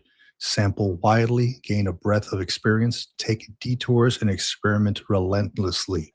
Range is an urgent and important book, an essential read for bosses, parents, coaches, and anyone who cares about improving performance. So that's just one of the reviews on here. Reviews from Malcolm Gladwell, and Sebastian Junger has a review on here too. He's the one that wrote Tribe. So great stuff. I'm still in the first chapter, but I think we, as though in the military, we were specialists in something, but we had to put on different hats, several different hats, right? Like you may have done something, you may have been in the air wing, but at the same time you were the SACO, or the substance abuse counselor, or the EEO or something like that. So you're double hat, triple hatted sometimes. So you have to learn how to manage your time. You have to learn how to just do different things, focus on different things at different times. So I think this book really speaks to like veterans out there who are trying to find what they want to do next, because we know a lot about little things, a lot about everything. We may not specialize in one thing, like a doctor, like a lawyer or something like that, and that's your whole life. But I think where we sit as veterans and we know a little bit about everything really goes, it works in our favor. So I can't wait to dig into this one here. Yeah. And Mo Perspective, you're right. I already had the book. I had no idea. And I didn't pay like $20 for it. I'm glad, because I was going to buy it right on the spot. So I'm glad I had it. And I saw it. It was under a Jordan Peterson book that I have in the garage. I have another shelf out there, 12 Rules for Life. So yeah, Range. Definitely read it. I'm in my first chapter. Can't wait to dig into it. And I got a little tool that might be right in line with that book. If you're interested in it, or anybody else is interested in it. We talk about changing careers a lot. Some people come out and stay in the same careers, and some people will come out and do completely different things, like myself. there is a tool, and it's been around for a while, but they've just recently updated it to include Gemini AI into it. So it's a little bit more comprehensive tool now, and it's a little bit more, excuse me, it's a little bit more in depth in what it does. But I got reminded of it this morning while I was reading through one of my newsletter things that I read through. It's What is called this? Career Dreamer. It's made by Google. I can drop the link in the chat if you guys want it. But basically, you can go in there and type in like even your MOS. So if you want to grab some skills and stuff, basically things that you've done, and then take all that information together, and then you can use the tool to kind of craft your way and to see like what other job opportunities or what other career paths might be available based on your skill set, your the hobbies, like things that you love to do, and all that stuff. You just put it all together, and then you can kind of like play with the tool and craft it and see like what are some other jobs and what are some things that I might not have thought of and things like that. So I'll drop the link in the chat for everybody. Yeah, that's good. Curious about that. But that goes right along and side by side with that book you just mentioned. Yeah, I love that. Mo Perspective says she's reading What Got You Here Won't Get You There by Marshall Goldsmith. So far, so good. Excellent. Nice. Always good to connect with different different books, different authors and things like that. That one I was reading here, it's this other one. I picked up this small one from it was a library bookstore. It's called The Way of Men. I don't know how I feel about it yet. This guy is one of these, he does like those alpha male camps. I didn't know about it when I picked it up. I just thought like the cover looked cool, and then I read the back of it, and I'm like, oh, okay, this is kind of cool. So I kind of have it in my head now, like, hey, look, you know, these alpha male camps where they take these dudes and then they put them through different tests and yell at them and stuff like that, whatever it is that they do. I'm trying to read the book without thinking about that, just to get the context of what he's trying to put out there. So, but it is very alpha male forward. So, yeah, I'm like veteran camp. yeah, kind of like that. Man only. So, yeah, they. Never mind. I won't. No, don't worry. Yeah, I was going to go on an Adam Carolla rant here. Let me do that for you. I'll get that prepared for next time. Talk for 30 minutes about cinnamon. Cinnamon. Nutmeg. Sorry, cardamom. No. Yeah, nutmeg. Let me tell you about nutmeg. It's like, what do we even have nutmeg for? Just crazy. Good stuff. Great stuff. Insane. Yeah. So, John, I will say, man, for everybody out there listening, if you haven't already joined, we have on Facebook, we have the Military Retirement Group. Now, you don't have to be retired to be a part of this group. You can be a veteran. We have a lot of good folks on there. We're right about 3,000 members strong. It's a Facebook group, so it's free to join if you want, right? Yep. But a lot of good information on there in the files. Feel free to upload files if you like, and ask your questions, whether about life after the service, about life in military to civilian transition, things like that. It's called the Military Retirement Group on Facebook.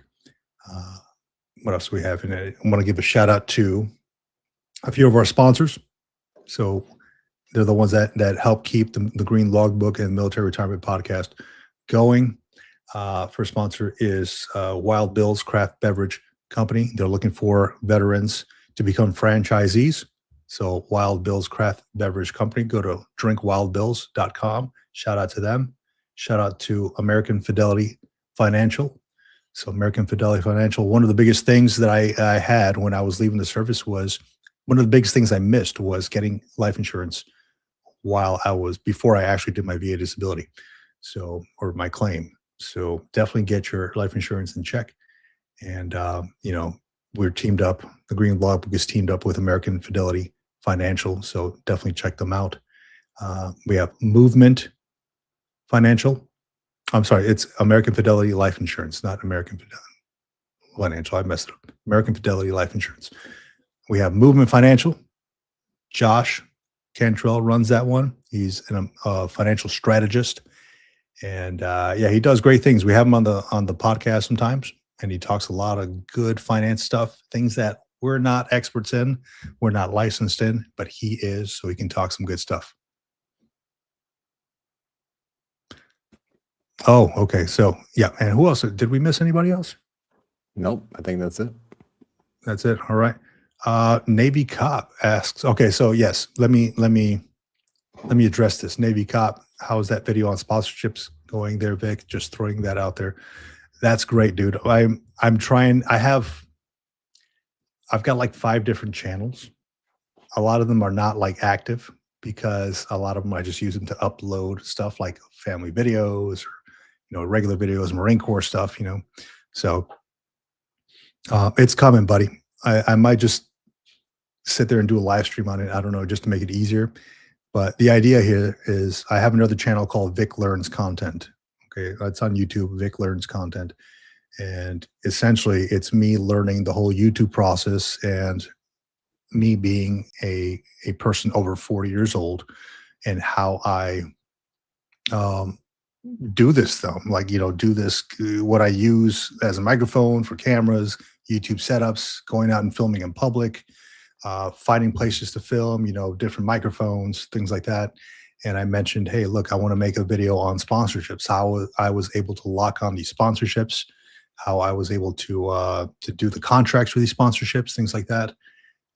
So it could be a very lucrative thing if you do it the right way. It could definitely potentially make more than what you're making in, oh shit, the light just turned off. What you're making per month on retirement. Oh, let me turn this on.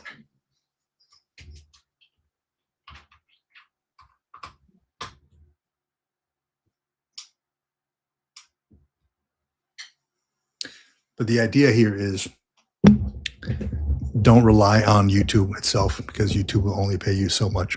So it is coming, buddy. I promise you, I'm just trying to find the time to get everything done because I still have videos I'm editing from podcasts, from interviews that I've had. So I truly appreciate you reminding me about that.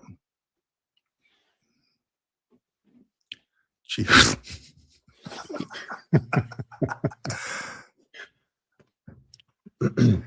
Oh, he's got a military son in Italy. There you go. Yep.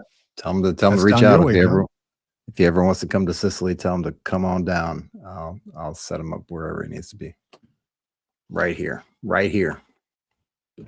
Oh yeah. Let's go. Yeah, I appreciate that though. I appreciate you being here. All of you, every single one of you. You really help us feel our sense of community, and I hope we in turn do some of that same feelings for you guys out there, guys and girls, to bring this community together, to build this community out, whether it's here, whether it's on Facebook, if you're listening to the podcast, watching the show live, or watching the show after it's already been taped, going back through the archives, something in there for everyone, whether it's Space A, whether it's listening to fellow veterans talk about their transition to civilian life.